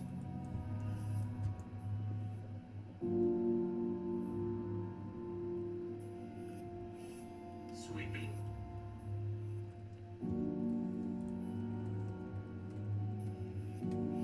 I must confess, the hum of a grav drive makes me feel alive.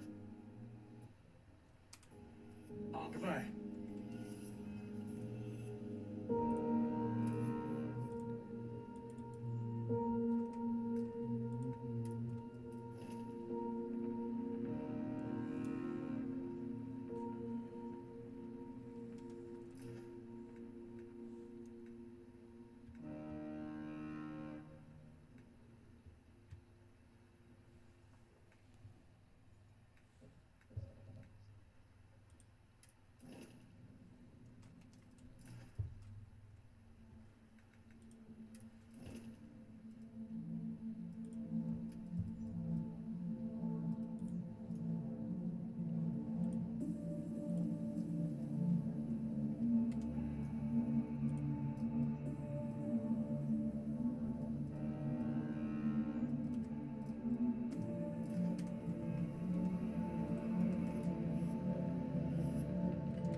oh.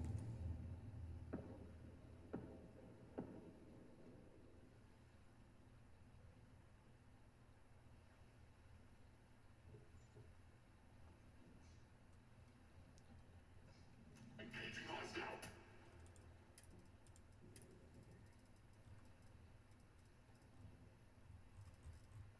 It's funny, there is no VSync, it's funny.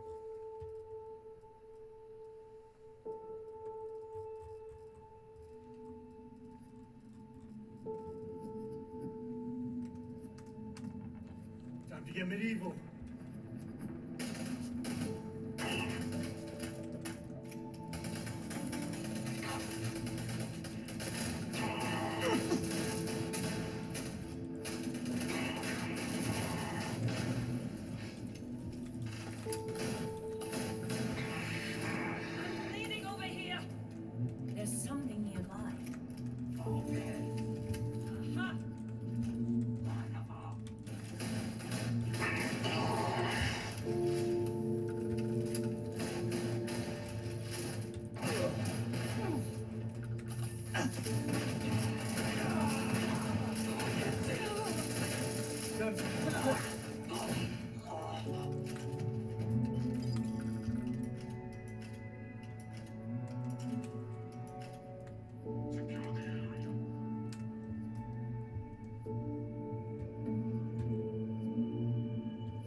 I need to find out whether or not Lossless competes with the game's DLSS, because it doesn't seem like it's doing bad here. Like, Rust has its own DLSS on right now.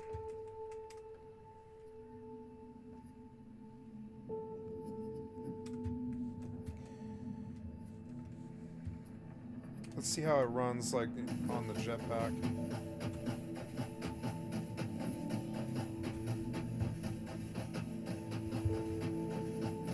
Wow, doesn't that feel better?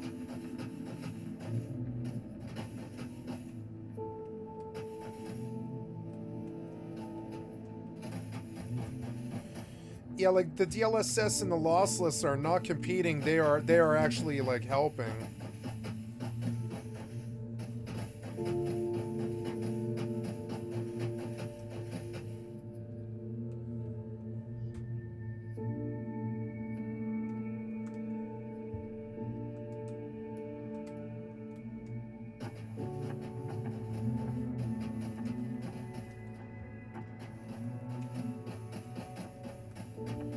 running better with the game's DLSS as well. I didn't know.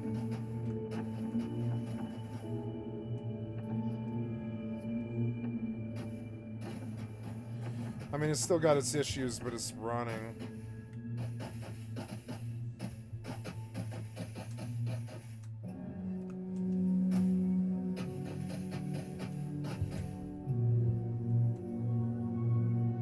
It just wouldn't work. It wouldn't fire. I held the button for 5 seconds or something.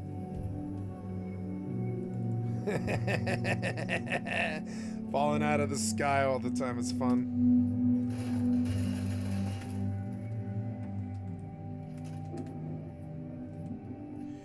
Oof, switching weapons.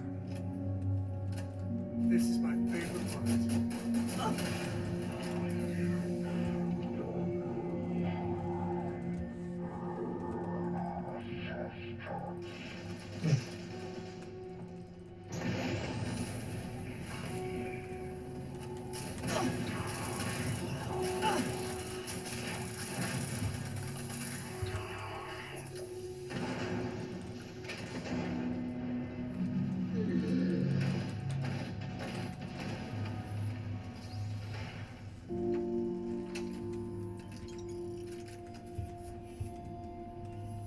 I need an external SSD.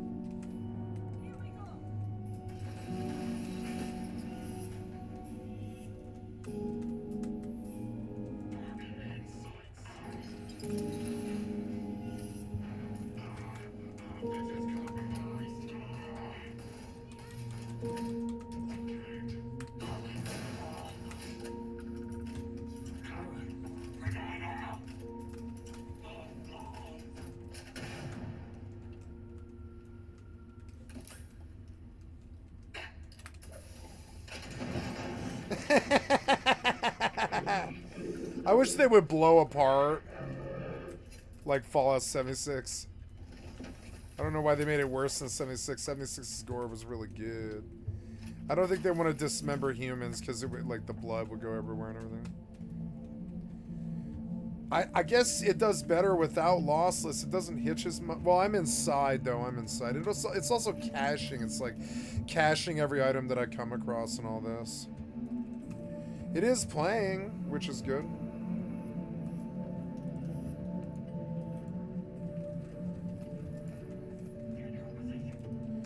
Yeah, it's better with Rust's DLSS. Wow. Can we buy other frames here? It's in custom quality. I want it on high. Parallax should be off. Draw distance should be up. The shader level should be up. DLAA, max quality, DLSS, global rendering, LOD bias, particle raycast budget, full resolution per texture, anisoptry, streaming memory, shadow quality. Okay, that's what you think it should all be? Okay, then do it. Yeah, and then turn off TSA. That's a better frames. Water looks better. It's beautiful.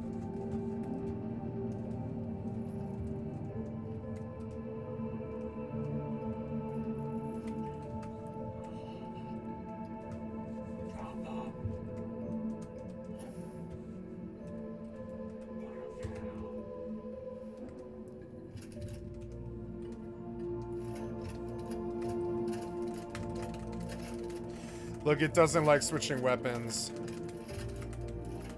It really doesn't like switching weapons.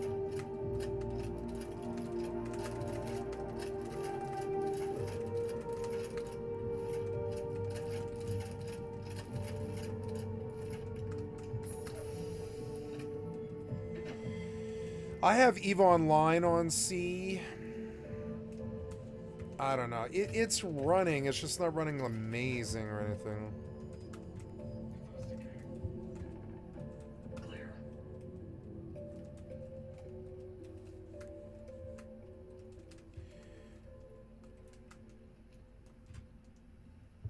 Switch Ultimate Combat SC. Let's take a look at this one. This is the one that I thought was better, huh?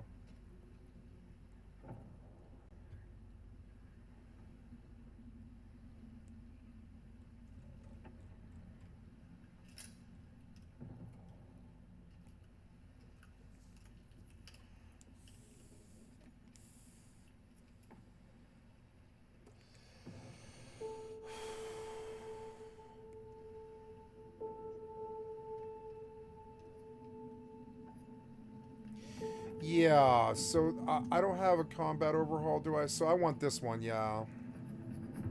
I don't know, maybe Wildcat's more popular. Let's do Wildcat.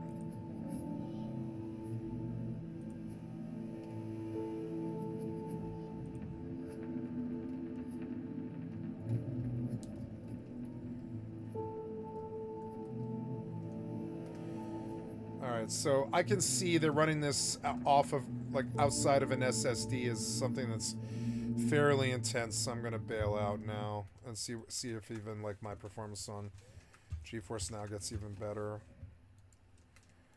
Yeah, so apparently lossless does not compete with DLSS. Now I want to go do the research. Does lossless scaling work better with a game's DLSS on or off?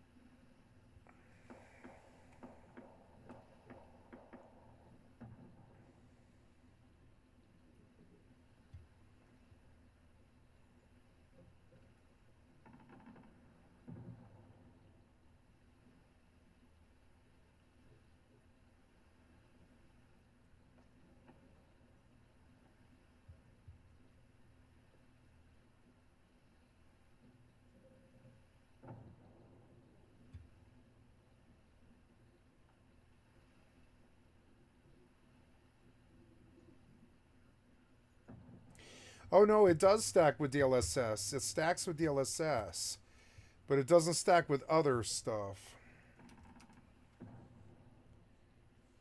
Ah. So that okay. So other stuff it won't do, but okay. So then what do we do to buy frames on this low frame server? We dropped it to medium. It still looks good. With the lossless on, that looks good. Man, this night has lasted a long time. It's 3 in the morning.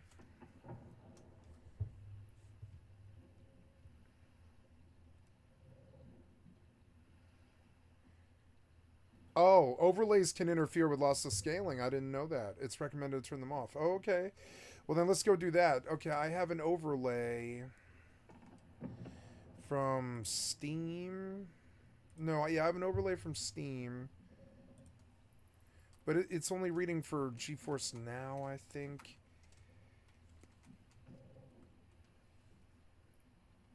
So is my Steam overlay on?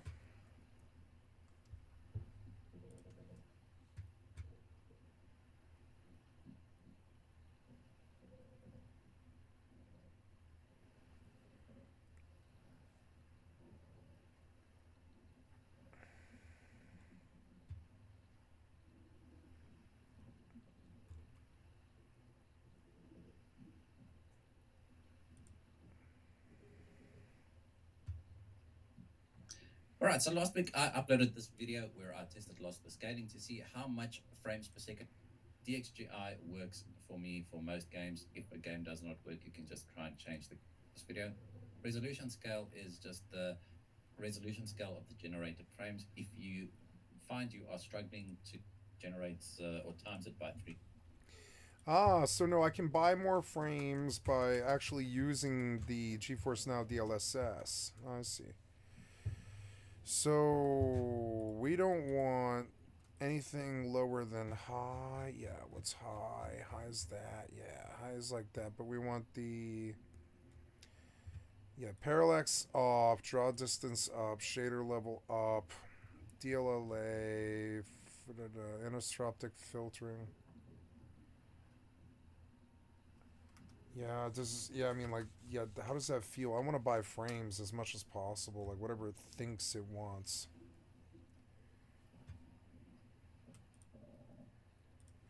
Can I buy TSAA with this and get even more? It looks good. Well, okay, there's combat.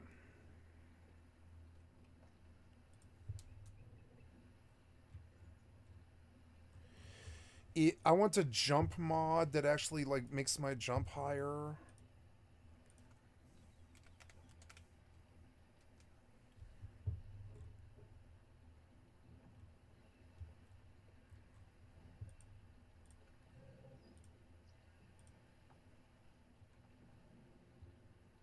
Better jumping.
Yeah, this is like 50 FPS. It's alright.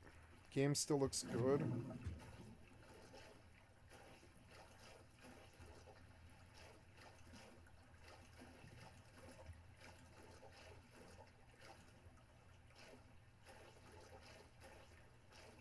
I think I want the anisotropic at higher though.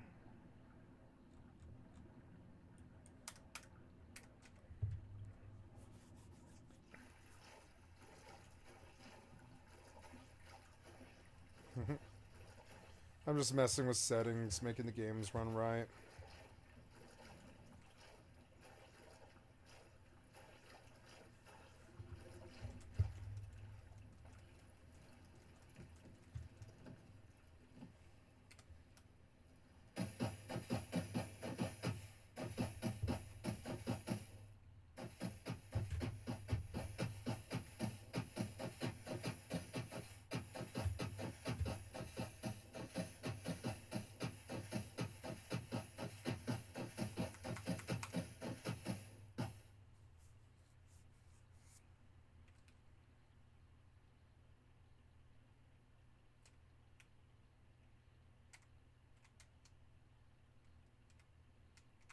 Oh, he hit the rock, I guess. Oh,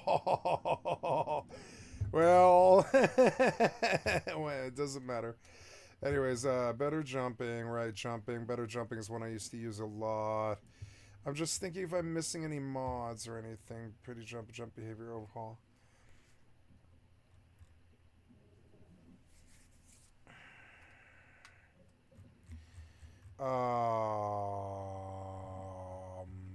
I don't know what else we could do.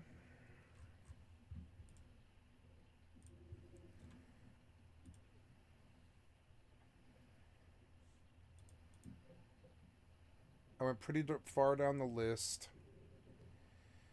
I think this is a pretty good curated mod list. I think I want to start now.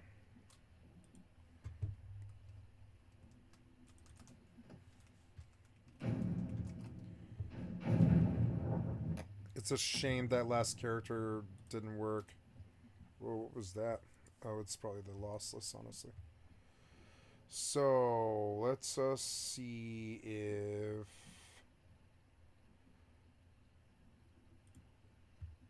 wow, show all saves. These are all different things. Skycatlive, right? Yeah.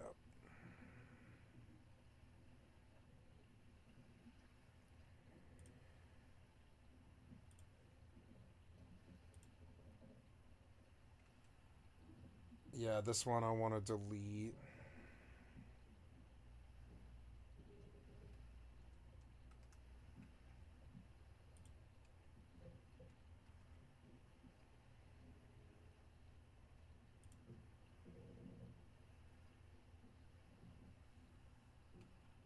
Level 9.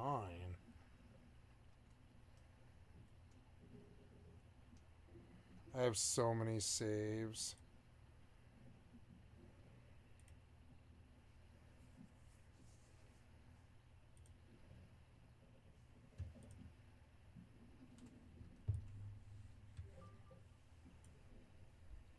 What's this?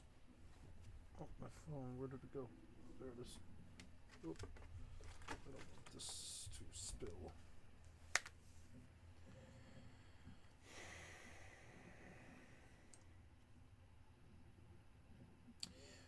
Ah, my subscription expired. Okay.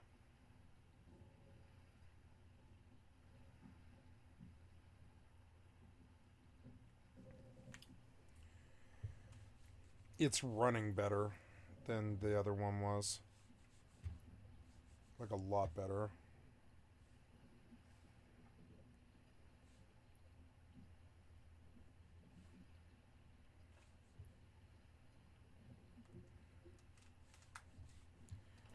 Okay, let's go out in the day and see the frame rate. There, that's a good Rust frame rate, and it's feeling better. It's like it's only sitting 30 because I'm at like Fishing Village, but still, it looks good.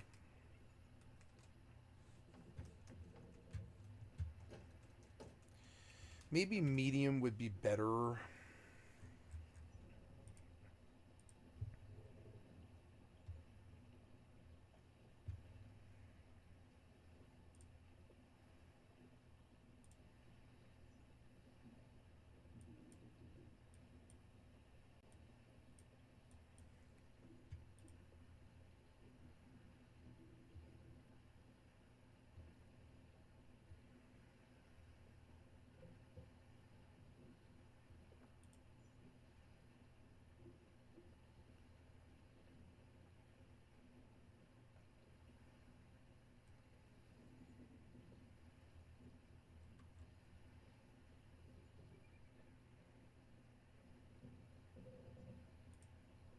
No, I want the full resolution of textures.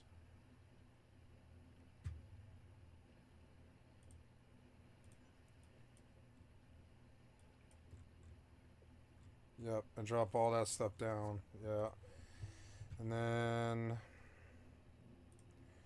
pump the TSAA and all the rest of it experimental, right? There, that's where I wish to land. Medium settings. Graphics are good as my eyes get used to it, but the frames on this server, they're fucking like counterproductive to like winning.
Yeah. Outpost has to render. All this has to cache again because I changed the settings. When I relog in, it's probably better. Raider easy. Scientist. Kill 250 scientists. God damn.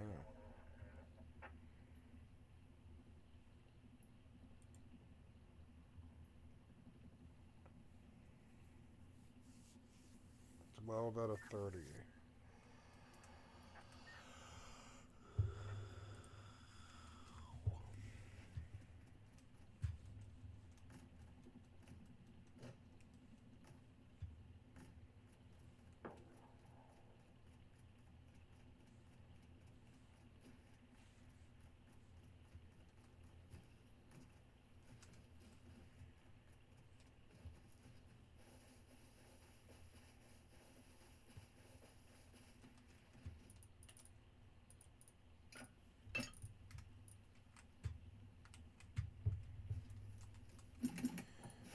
Settings are better.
Nine toes.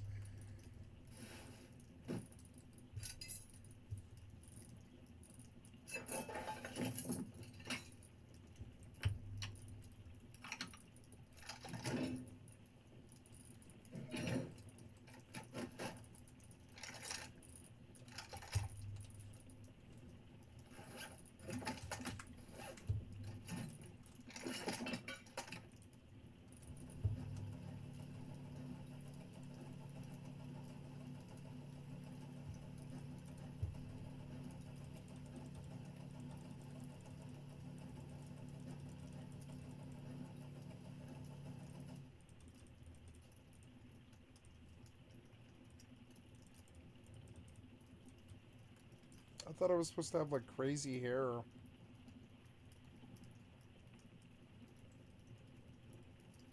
I like that actually.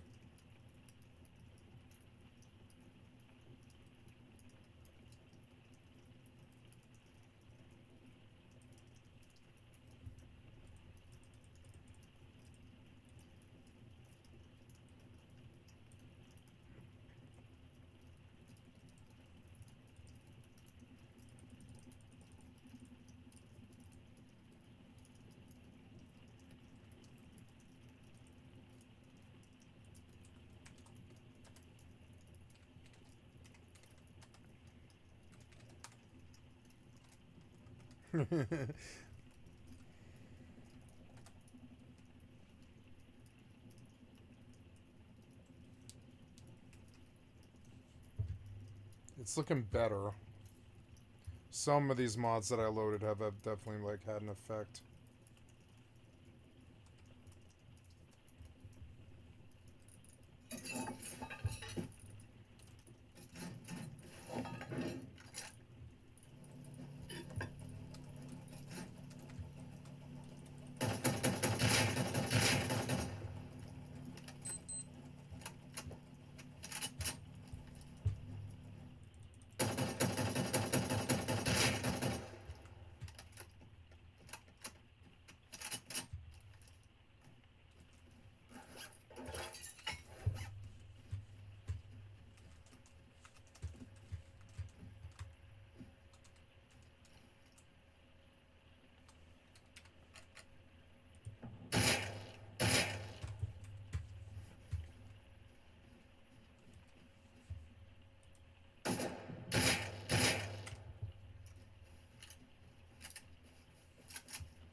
Yeah, I'm getting better at the jetpack thing.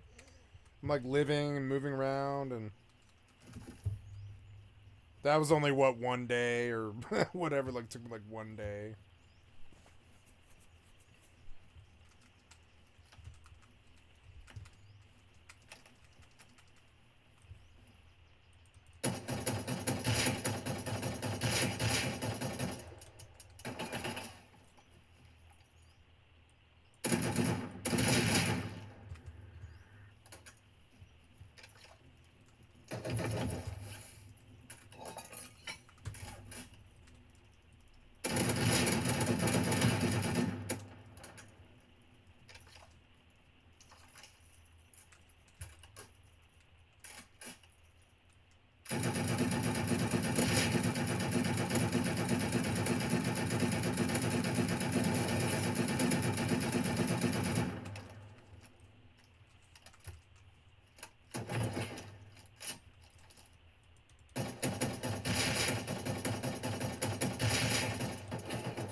Rad poisoning.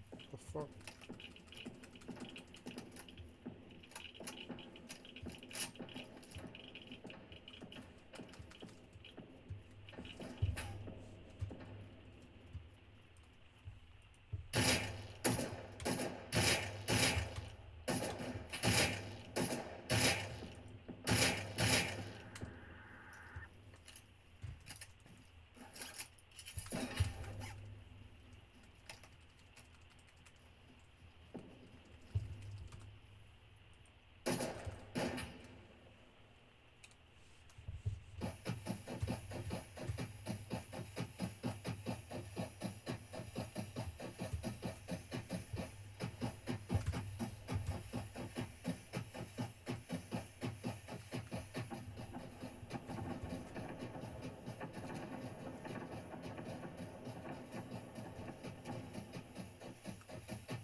Getting better at this.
Damn it! I didn't do it early. I did it too late. Or whatever. Whichever it was. So, cities of the north. I think we're good. I think I've gone through most of the things. I wish there was more enemies. So let's look at anything enemy at all. Like enemy. Display enemy level. No, I want to go. See, this is a weird. Like, close. Just close this. Go to mods, or well, I wanna search for enemy. There, and then sort by endorsements. Ooh, display enemy level.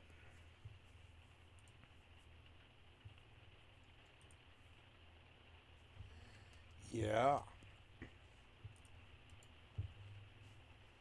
10, 15. These pillows. Gotta move this down a bit and fix my pillows. So, one of the things that was happening was there.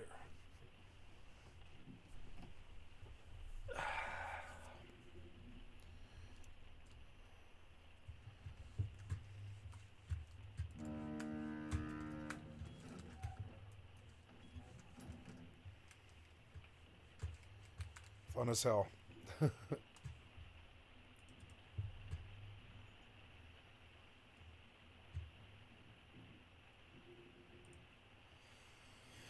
Skyrim Revamped was one that I used to use. Yeah, I want like a lot of battles and stuff. Yeah.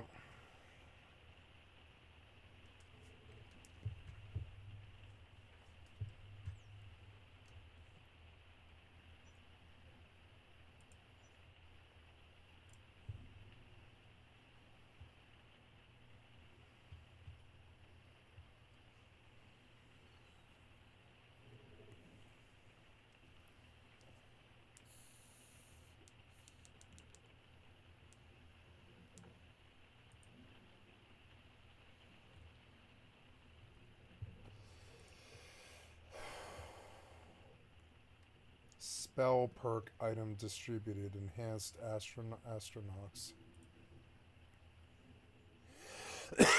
Yep, I want these. Yep.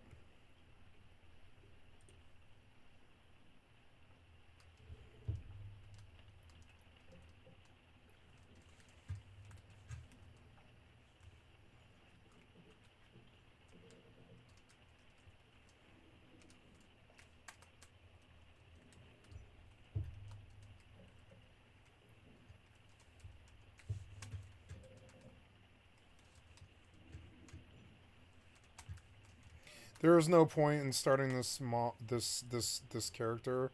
I'm not ready. I realize now that I just kept dumping on mods. I need to not go until I'm ready.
Ooh, there was a bunch that I was missing. I had no idea. Okay, sun's high in the sky. Let's shoot southwest to Nabahi.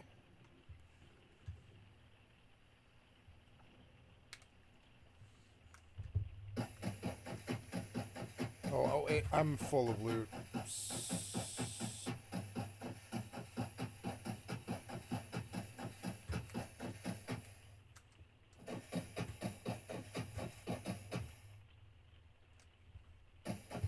I like his bridge.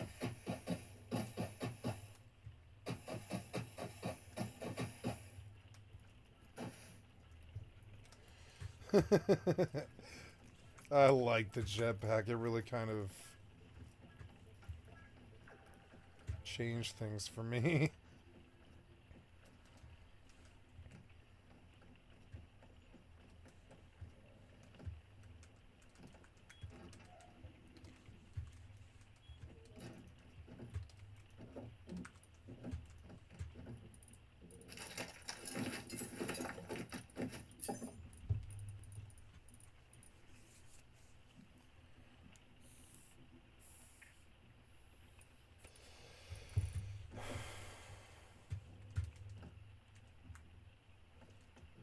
I have a cow locker now.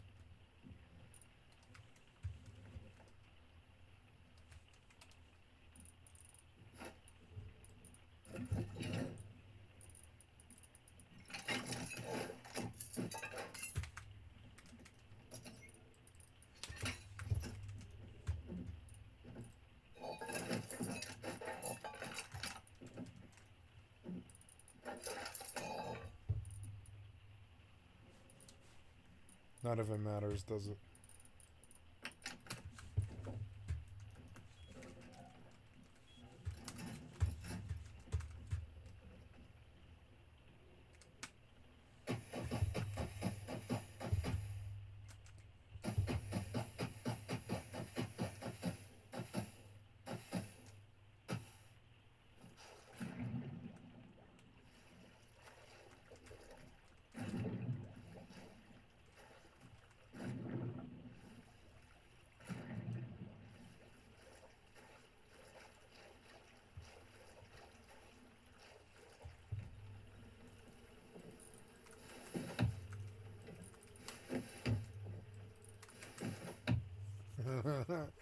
Damn it.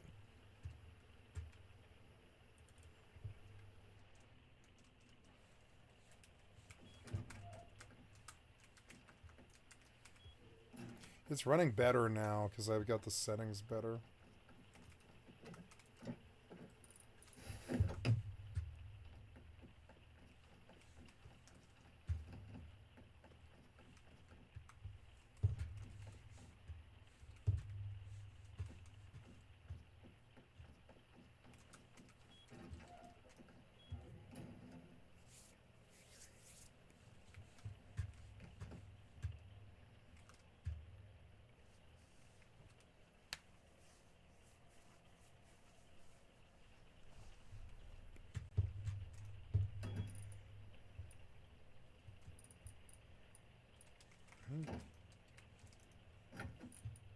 Oh, people bought my stuff, huh? Or, well, I guess that's not buying my stuff. No. No. But that's okay. I'm also just stuffing it here.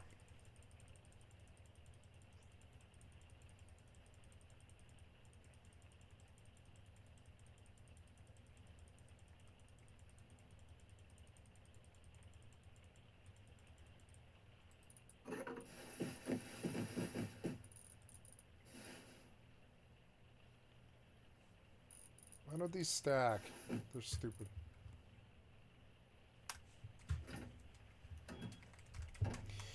I can sell level 3 beehive thingies for $1,000 V-bucks or whatever.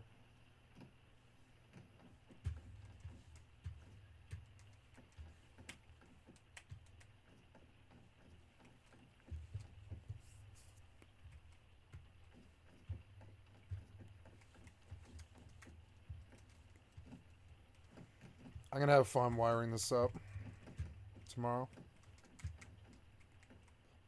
I suppose I need a way to get to there, so I'm gonna, well, yeah, I guess I could, actually.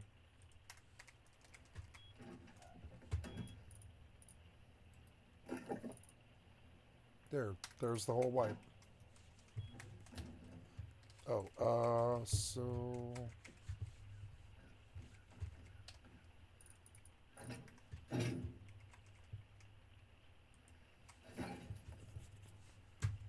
I should bring like a whole horde of materials over here, like tech trash, metal frags, wood. That's something I can do right now.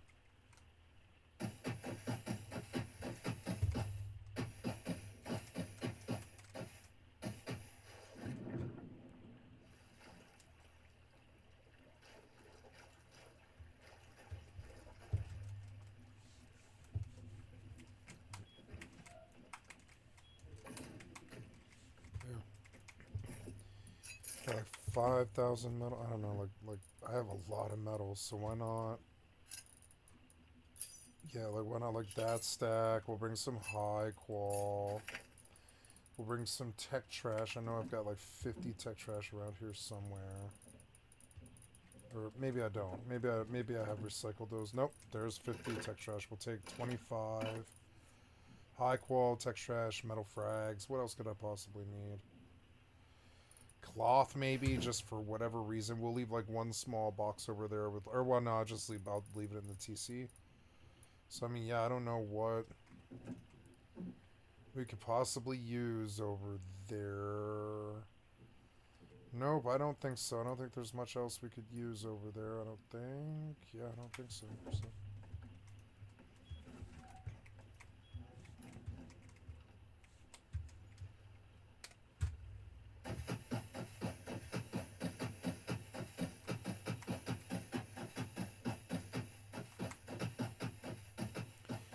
Nosedive, splish.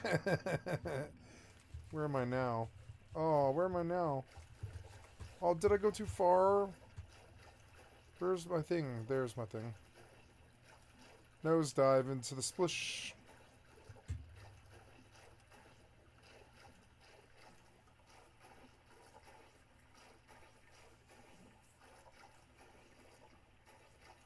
Something the server taught me is that green med kits are actually super powerful if you just stack them. If you have god-awful amounts of fucking materials, just stack fucking large green med kits and just stuff them all the time. They even like heal through getting shot. They lose half their efficacy, but they still keep a heal up even after you've been shot. I think it's insane. It loses immediately 50% of the heal, 50 heal, but it does keep up for like another 40, I think, if you only get shot once. Abysmal Deathwell became the owner of the large oil rig. Sakashalar.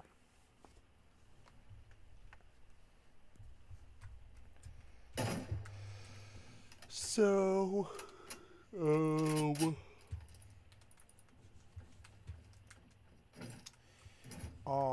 I need to repair this SKS.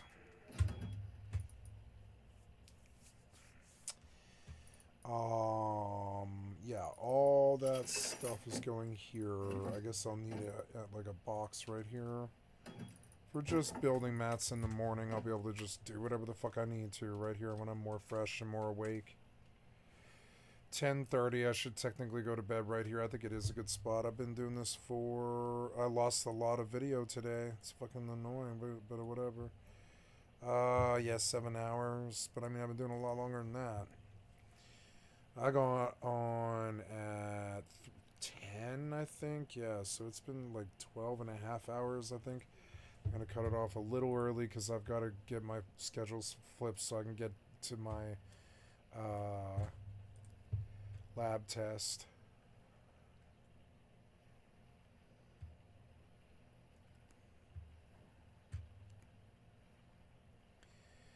Enhanced Atronox. Did I get this one? No.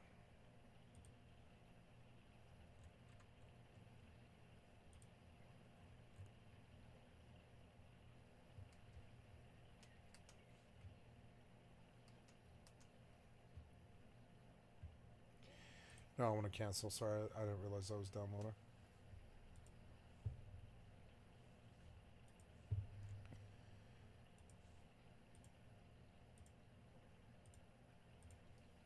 Increased enemy spawns.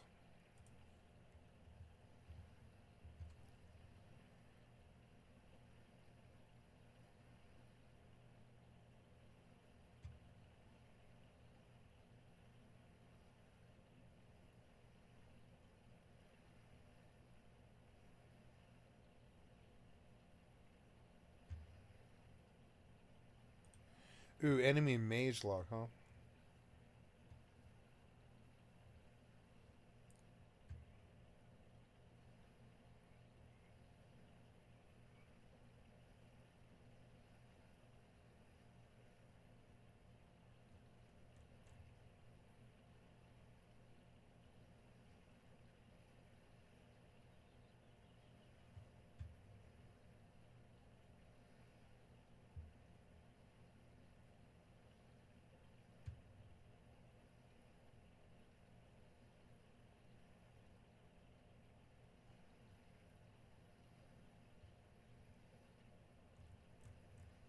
Yeah, it seems dope. I'm gonna do it.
Skyrim Immersive Creatures. I think that's the one I've been looking for.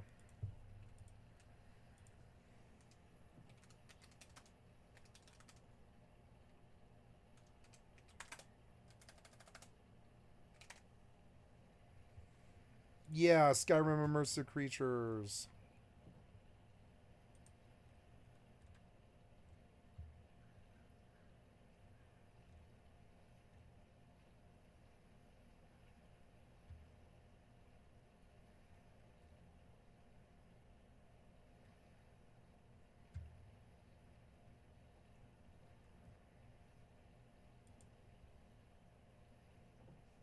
This is...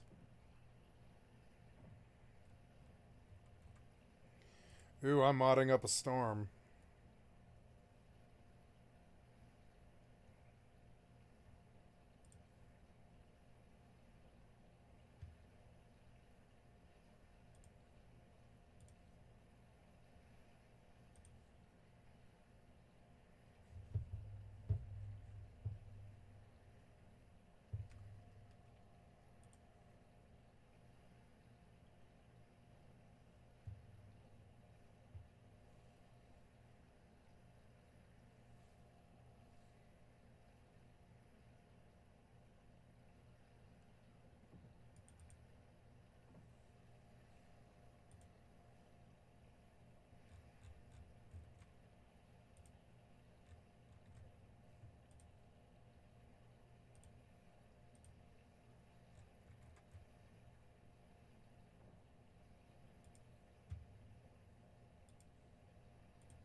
2.019. Oh, immersive creatures. I can't get this one.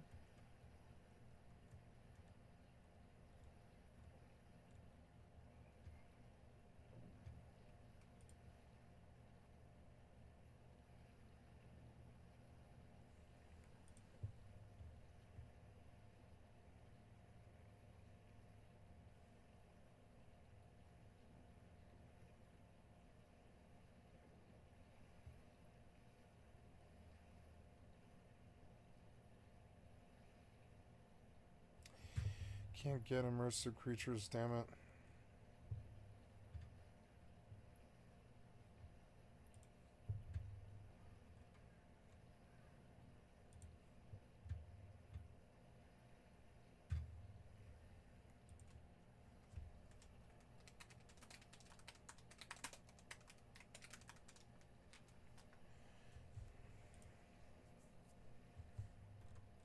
It says special edition, but you require 2.019.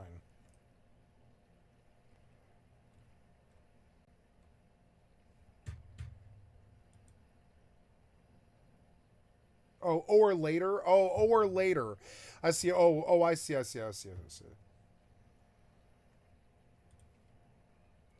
No, we're good. We're good.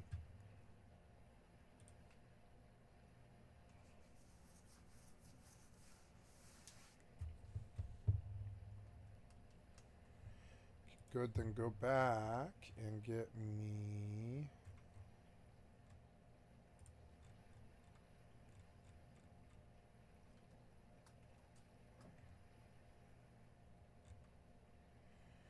$4K.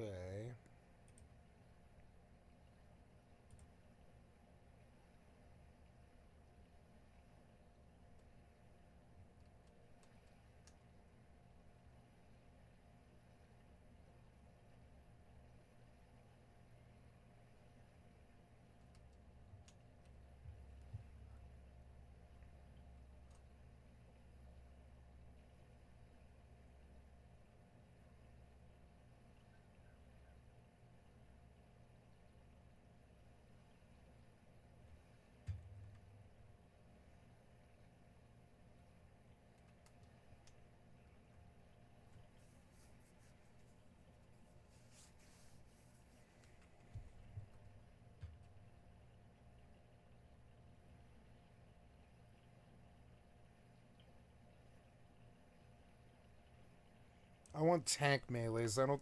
Well, I don't know. I want a mixed party. If I can get 5 extras, I want one of each. I guess a mage, a archer, and 2 tanks. You know, maybe I should look at companions because I have a companion mod, don't I? It's a companion mod thingy.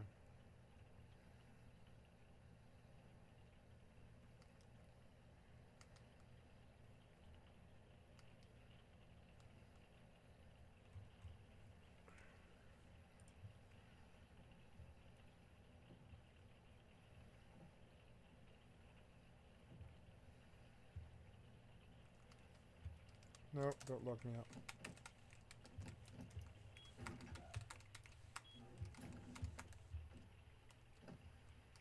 I think I'm done with Rust for the night. I think I will switch games here to 76. It looks kind of crappy in medium, but it buys frames, and that's what I care about. This server is kind of chonky on that respect. Oops. Let's see. Yes.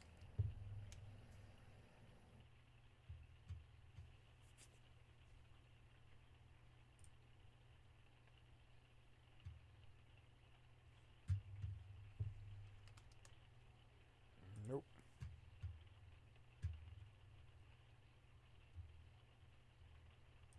Creature resistance overhaul.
Yep, here we go. Enemy Plus was one that I really liked. Yep.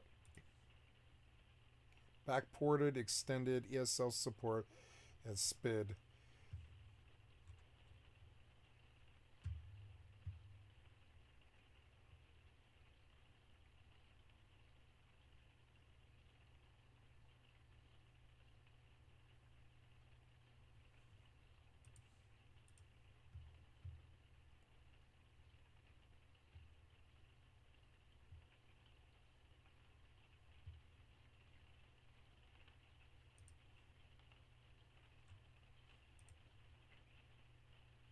Yep, I want Skyrim to be this combat focused thing where I like by the time I reach an objective, it's been like 4 hours or whatever. So like by the time I finish the game, it's been like 5,000 hours or something because it takes so long to do anything.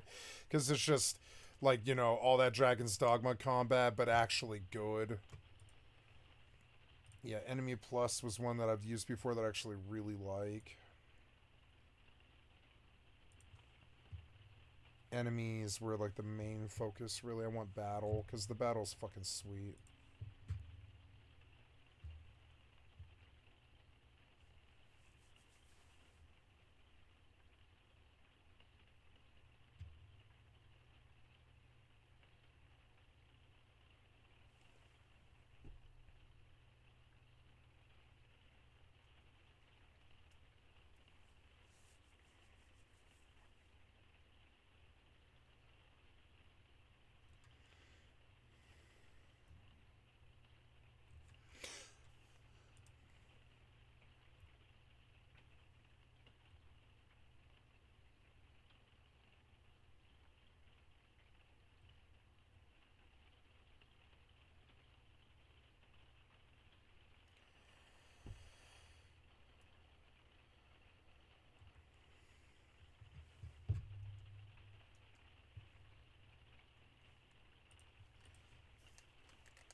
Okay, let's load some 76. I'll change the title of my stream.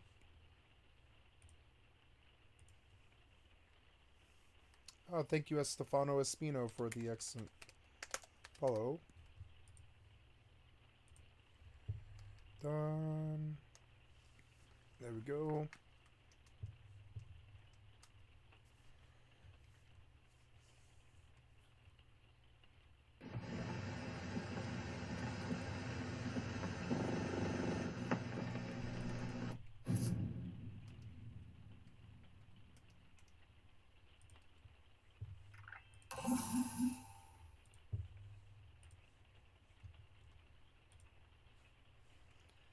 I'm gonna go for another hour, I think, and I'll stop.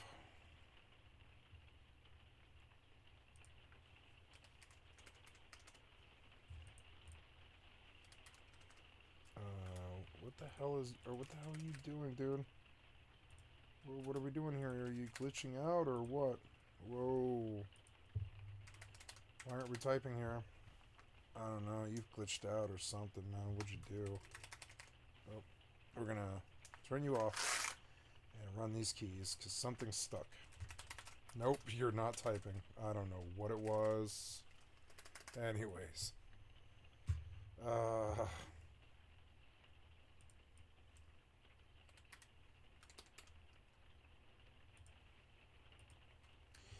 Okay, and we switch up and we go in, play.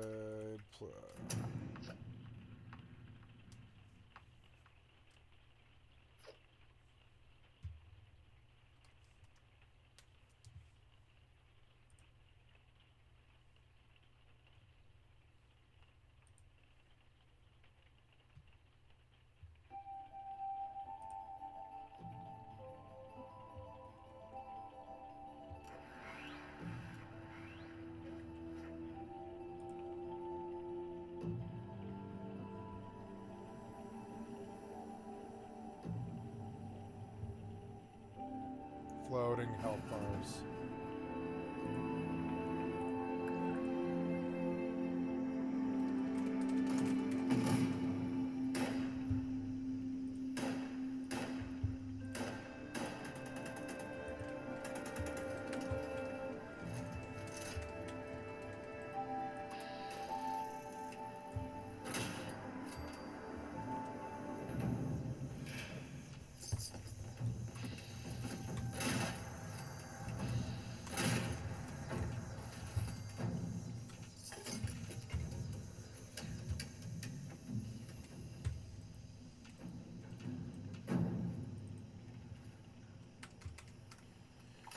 Yes, I was going to look at the seasons. I have 130 tickets. Yep, I want these atoms. Nice, 130 tickets is pretty good. I'm going to try and get my weekly done. I guess I just buy through this and it knocks out the 100, I guess. Yeah, there's not much else I can do, but I got the atoms. I want those. Can I get those? No, I have to unlock the previous page. Well, that's good. At least maybe we'll get some progress towards that. We'll buy the expensive things and get them out of the way. Actually, I made it through the page, which is good. Or no, I didn't. Fuck. Oops.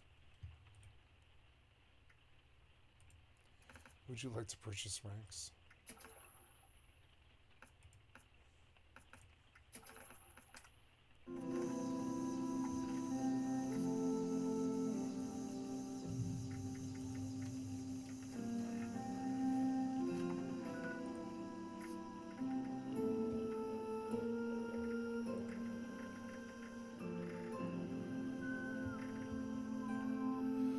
There's one that pays really well. Kill blood eagles. I don't know where to find blood eagles is the problem.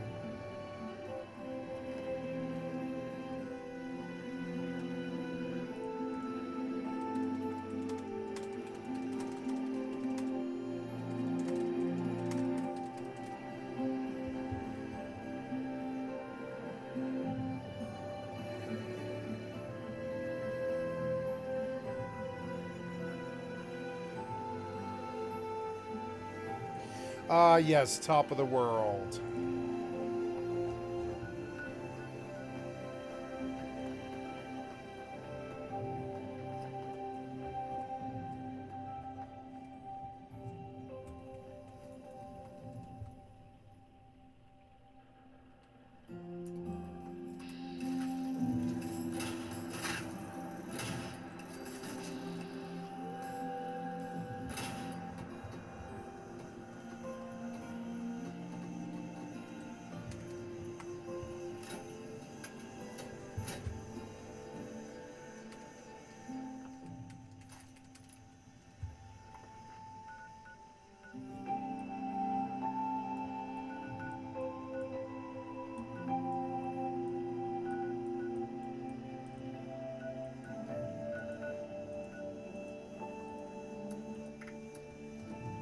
Over encumbered.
my god.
Radioactive barrel. I wonder what that is.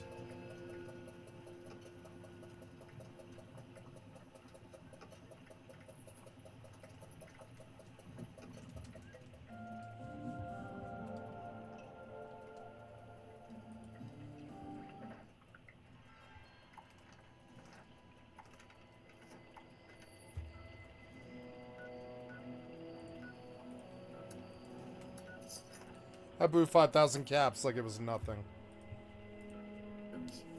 Let me be clear. I will not hesitate to increase this charge. If necessary, if the United States escalates, I will not hesitate to shut the electricity off completely. Right, and this doesn't necessarily come as a surprise. Ford has been threatening this move for weeks in response to Trump's on-again, off-again tariffs. But now he's saying this new tariff on energy exports will remain in place despite the current pause, arguing the back and forth just creates more uncertainty. With him then going on to make it abundantly clear that he's only doing this because of Donald Trump and that this whole situation will only get worse from here. Believe me when I say I do not want to do this. I feel terrible for the American people because it's not the American people who started this trade war. It's one person who's responsible. That's President Trump. None of this makes sense. Costly tariffs against your closest friends and allies do not make sense. The U.S. markets have lost trillions in value. Companies are second-guessing investments into the American economy. American workers' jobs are at risk as we speak right now. Cost of hardworking American families will only go up. It doesn't have to be this way. Now, notably here, besides the totally preventable costs on Americans and U.S. companies, the total impact that this move is actually going to have, at least in terms of energy disruption, that's expected to be fairly minimal. Right? None of the 3 states impacted actually imports a ton of electricity from Canada. The Mid-Continent Independent System Operator, which runs the regional electric grid and parts of Minnesota and Michigan, said that it expects very minimal effect, noting that less than 1% of its total energy came from Ontario last year. And Minnesota Power, the main electrical utility that serves the part of the state bordering Ontario, said it got got a very small proportion of its power from the province. We're bringing in just about $300,000 worth of electricity from Ontario last year, and only for 4 months. What's more, one of the larger Canadian suppliers Minnesota gets energy from is Manitoba Hydro, and the province of Manitoba hasn't announced a surcharge on electricity, at least yet. But regardless, we still saw Minnesota Governor Tim Walz condemning the move, describing Minnesotans as the first victims of Trump's trade war, and later acknowledging that while the impact may be minimal, it's about the principle. Saying, so look, even if it were 1 megawatt, this is totally unnecessary, and the fact of the matter is, it doesn't impact Donald Trump one bit. It impacts ratepayers in Minnesota. For what? These are our friends. So that said, as far as Ontario's other U.S. neighbors, Michigan actually does get a decent amount of electricity from the province, but the chair of the Michigan Public Service Commission said that the state doesn't actually consume most of it. Instead, the power flows through Michigan into several other states before returning to Canada as part of an electric grid that connects central Canada and states east of the Rocky Mountains. But that begs the question, who will pay for Ontario's new electricity surcharge? But if Michigan is passing most of it off to other states, it seems like the consumers in those other states would bear that cost, which would indicate that this will reach beyond just these 3 border states. And then beyond that, you have other experts raising concerns about the impact this will have on the reliability of the electric grid. This saying the information officer for the Michigan Public Service Commission explaining that electricity flows between the US and Canada as part of an interconnected grid, and adding any action to limit or disrupt these flows would remove a layer of protection and make all of us, Canadians and Americans alike, more vulnerable to grid-scale outages. And then finally with this, for New York, we saw Governor Kathy Hochul announcing that she has ordered state energy officials to review how much the 25% surcharge will drive up costs in the state. And they're accusing Trump's tariffs of being poorly conceived from the start and having no clear economic rationale. Now notably, with all this, the New York Independent System Operator, the nonprofit corporation that manages the state's electricity, reported back in 2023 that electricity imported from Ontario made up around 3% of total energy use. But, like officials in Michigan, the operator has also previously raised concerns about the potential these measures have to disrupt the highly interconnected systems between the two countries. A situation that could ultimately cost New York tens of millions of dollars a year. But then, with all that, of course, we get to the point of, well, how has Trump responded to all this? And well, it's been a real fucking doozy even for him. With the seeing in a late night Truth Social post, Trump slamming the 25% surcharge and asserting without any explanation, you're not even allowed to do that. And I'm not even gonna try to debunk that because I have literally no idea what he's talking about. Because by all accounts, like, he started a trade war with our biggest allies, and I'm not sure what he thinks is illegal or is not allowed to happen here. With him then going on to say, because our tariffs are reciprocal, we'll just get it all back on April 2nd. Canada is a tariff abuser and always has been, but the United States is not going to be subsidizing Canada any longer. Them also claiming that Canada is charging the USA from 250% to 390% tariffs on many of our farm products. Right? What he appears to be referring to here specifically is Canadian tariffs on dairy products, which is something that he's been railing against a lot recently. And while it is definitely true that Canada imposes a tariff of around 250% on US exports of certain dairy products, experts say those high tariffs only kick in after the US has reached a certain quota for tariff-free dairy sales to Canada each year. A quota that, this is a big, key, notable, significant thing, Trump negotiated under the United States-Mexico-Canada agreement. But this also, as the dairy industry acknowledges, that the US never actually hits that quota for any category of dairy product, meaning they don't export enough dairy goods for the high tariffs that Trump is referencing to kick in. A fact that the US dairy industry has blamed on various protectionist measures put in place by Canada. But again, despite all that, Trump repeated the misleading claim again on Truth Social today in a wild post where he also made a massive announcement, declaring that in response to Ontario's electricity surcharge starting tomorrow, he will be doubling the tariff on all aluminum and steel coming into the US from Canada, raising it from 25% to 50%. Trump then also adding that he'll declare a national emergency for the 3 states Ontario targeted, while threatening to substantially increase tariffs on cars imported into the U.S. on April 2nd if Canada doesn't drop the, quote, other egregious long-time tariffs, with him claiming that the move will essentially permanently shut down the automobile manufacturing business in Canada. But then Trump, yet again, going on to assert that he wants to make Canada the 51st state. And with that, I think it's important that I read a lot of what he said here. With specifically Trump saying that making Canada the 51st state is the only thing that makes sense, and claiming this would make all tariffs and everything else totally disappear. Canadians' taxes will be very substantially reduced, they will be more secure, militarily and otherwise than ever before. It would no longer be a northern border problem, and the greatest and most powerful nation in the world will be bigger, better, and stronger than ever. And Canada will be a big part of that. And adding, the artificial line of separation drawn many years ago will finally disappear, and we will have the safest and most beautiful nation anywhere in the world. And your brilliant anthem, "Oh Canada," will continue to play, but now representing a great and powerful state within the greatest nation that the world has ever seen. And I'm just gonna let you digest that for a second. Okay. You know, this is really just the beginning of the trade war that seems like it's inevitably going to just continue to play out despite the pauses that Trump keeps putting in place. I just don't know what the hell is going to happen, but there's no way Canada is going to let the U.S. make it a state, and if Trump's not going to back down, like, where do we go? How do things not continue to get worse? I mean, even before all of the events over the last 24 hours, we saw reports that Quebec is also considering stopping U.S. energy exports, and that's just one of the many areas that could be impacted, especially if provinces continue to act on their own accord, separate from Canadian federal government, which will also likely continue its own retaliation. Yeah, all in all, it's a rapidly developing situation. We've got eyes on it, and in the meantime, I'd love to know your thoughts. Actually, wait, apparently this situation is developing so rapidly that as I was getting up the show today, all of this just started crumbling apart. First, the news broke that Ford has now agreed to suspend the 25% surcharge after a conversation with Trump's Commerce Secretary, with the two issuing a joint statement saying that they'll be meeting Thursday to discuss a renewed USMCA ahead of the April 2nd reciprocal tariff deadline, and adding, in response, Ontario agreed to suspend its 25% surcharge on exports of electricity. And then, when Trump was asked at a press conference if he would now be walking back his 50% tariffs on steel and aluminum, he responded, probably, with it also being reported that Trump's trade representative has now told CNBC that the 50% tariff will not be going into place tomorrow as Trump initially promised. Yeah, on and on the roller coaster goes.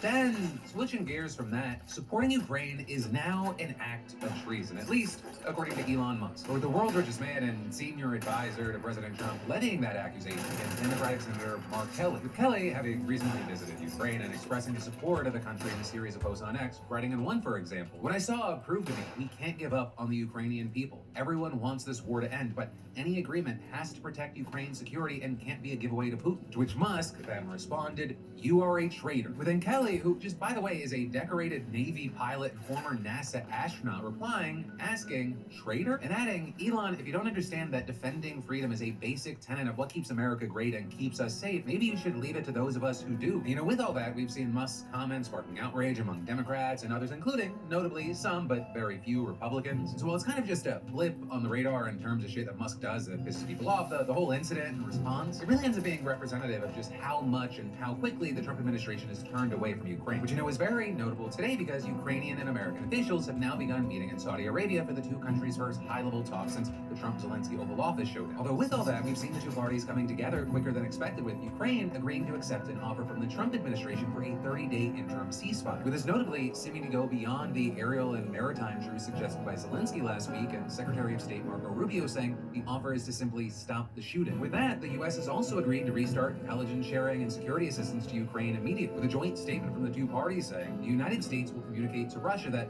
Russian reciprocity is the key to achieving peace, with then Rubio putting it more bluntly saying the ball is now in their court and that if Russia doesn't agree, quote, "we'll unfortunately know what the impediment is to peace here." With that, of course, there are big questions about how willing Russia is to actually play ball. And in fact, one Russian MP has reportedly already called the idea of a temporary ceasefire absolutely unacceptable, something that a Russian foreign ministry spokesperson also said last week. You know, it's all happening in real time as I'm recording, so we're gonna have to wait to see what happens. But notably, even if a temporary truce could be agreed on, there's still the massive question about what kind of long-term deal might be reached, especially as Russia has yet to show any real willingness to make concessions. And in fact, some unnamed Western security officials are reportedly telling Bloomberg that Putin knows that his terms won't be met and is prepared to keep fighting if he doesn't get his way, with him claiming that he has no intention to compromise on his demands, that Russia keeps the land that it has illegally seized, that Ukraine formally commits neutrality and abandons its bid for NATO membership, and that European troops not be allowed to act as peacekeepers. With that last one raising big questions because we now have more than 30 nations taking part in talks regarding creation of an international security force for Ukraine, including, along with the UK and France, who are leading the effort,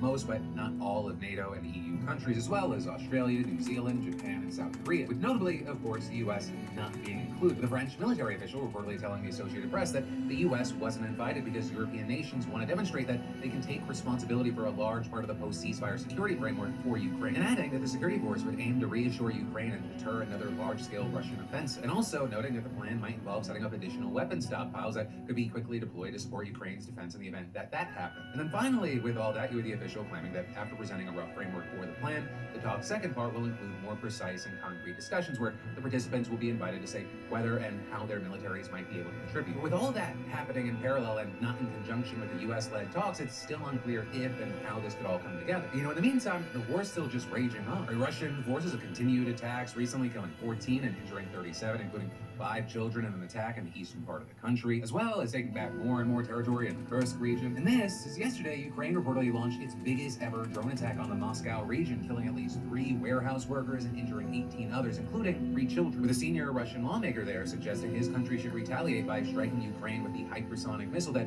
only has been used once so far in the war. Or with that being last November, when the US and UK allowed Kyiv to strike deeper into Russia with Western missiles. And so, you know, with all of that, there's still so many ways that this could play out, and for now, we have to just keep our eyes on. But to kind of close this where we started it, and I'm going to separate this from the news portion, if you're going to call one of the most American motherfuckers on the planet, Mark Kelly, a traitor, there is a high probability, at least in this specific avenue, that you are one of the dumbest motherfuckers, one of the most evil motherfuckers, or a traitor yourself. You know, this is the Philip DeFranco Show. That's some news, that's some of my opinion, and whether you agree or disagree with me, I'd love to hear from you in those comments down below. And then we've got more news up in just a second, but first, you know, have you ever wondered why shaving always comes with irritation? What if shaving could actually be healthy for your skin? It's like most of you, I've been through my fair share of razors, but nothing beats Henson Shaving, the fantastic sponsor of today's PDS. And trust me, it is a game changer. No more irritation, no more redness, just the cleanest, healthiest shave I've ever had. Because you see, most razors let the blade wobble, but would you want your kitchen knife flexing while cutting? No. And Henson's razors are precision engineered in the same Canadian aerospace shop that made parts for the Mars rover. The blades extend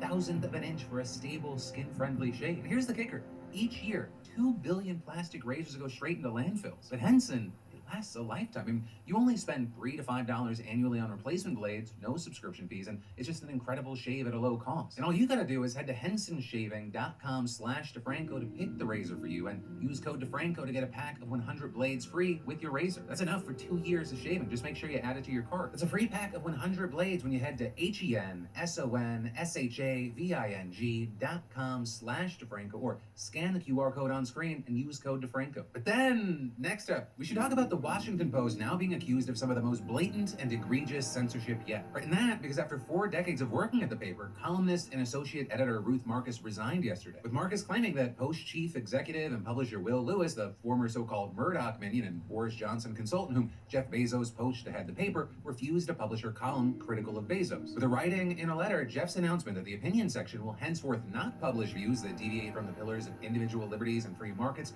threatens to break the trust of readers that columnists are writing what they believe, not what the owner has deemed acceptable. And then adding, Will's decision to not run the column that I wrote respectfully dissenting from Jeff's edict, something that I have not experienced in almost 2 decades of column writing, underscores that the traditional freedom of columnists to select the topics they wish to address and say what they think has been dangerously eroded. I love the Post. It breaks my heart to conclude that I must leave. But also, notably, Marcus is far from the first to do this, right? I mean, the Post has been hemorrhaging readers and talent for months now, with reportedly more than 75,000 people canceling their digital subscriptions in the 48 hours after Bezos announced the paper's new editorial policy late last month, as well as associate editor David Marinus and former senior managing editor Cameron Barr resigning after the news, with then opinions editor David Shipley also quitting after he reportedly failed to convince Bezos to change his mind. And Shipley himself stirred up some controversy late last year when he killed a cartoon by Pulitzer Prize winner Ann Telnaes depicting Bezos and other business titans abasing themselves before Trump, with him claiming he only did so because the paper was already running similar content and he wanted to avoid repetition, but Telnaes still resigned. And then even before that, numerous other people on the editorial board and in the opinion section also quit after Bezos killed a planned endorsement of Kamala Harris back in October. Right, and that move reportedly prompted 300,000 people to cancel their digital subscriptions in the following days. Now with that, as you might remember at the time, Bezos justified his decision by writing, what presidential endorsements actually do is create a perception of bias, a perception of non-independence. But there, we've seen some argue that that makes his new policy of defending free markets and personal liberties while excluding opposing views pretty damn ironic. That is, if it wasn't already ironic, as NPR pointed out, given how the term op-ed literally means pieces opposite the editorial pages that often conflict with a publisher's editorial line. But also notably with that, when NPR reached out for a response to the latest allegation made by Marcus, the Post reportedly didn't address it specifically. So we're still kind of waiting for some kind of explanation there, though for many, the logic is obvious. But aside from it being in his self-interest to shut down dissent against his decisions, Bezos has also been accused of cozying up to the new Trump administration, with him, among other things, traveling to Mar-a-Lago for dinner after the election, donating $1 million towards Trump's inauguration fund,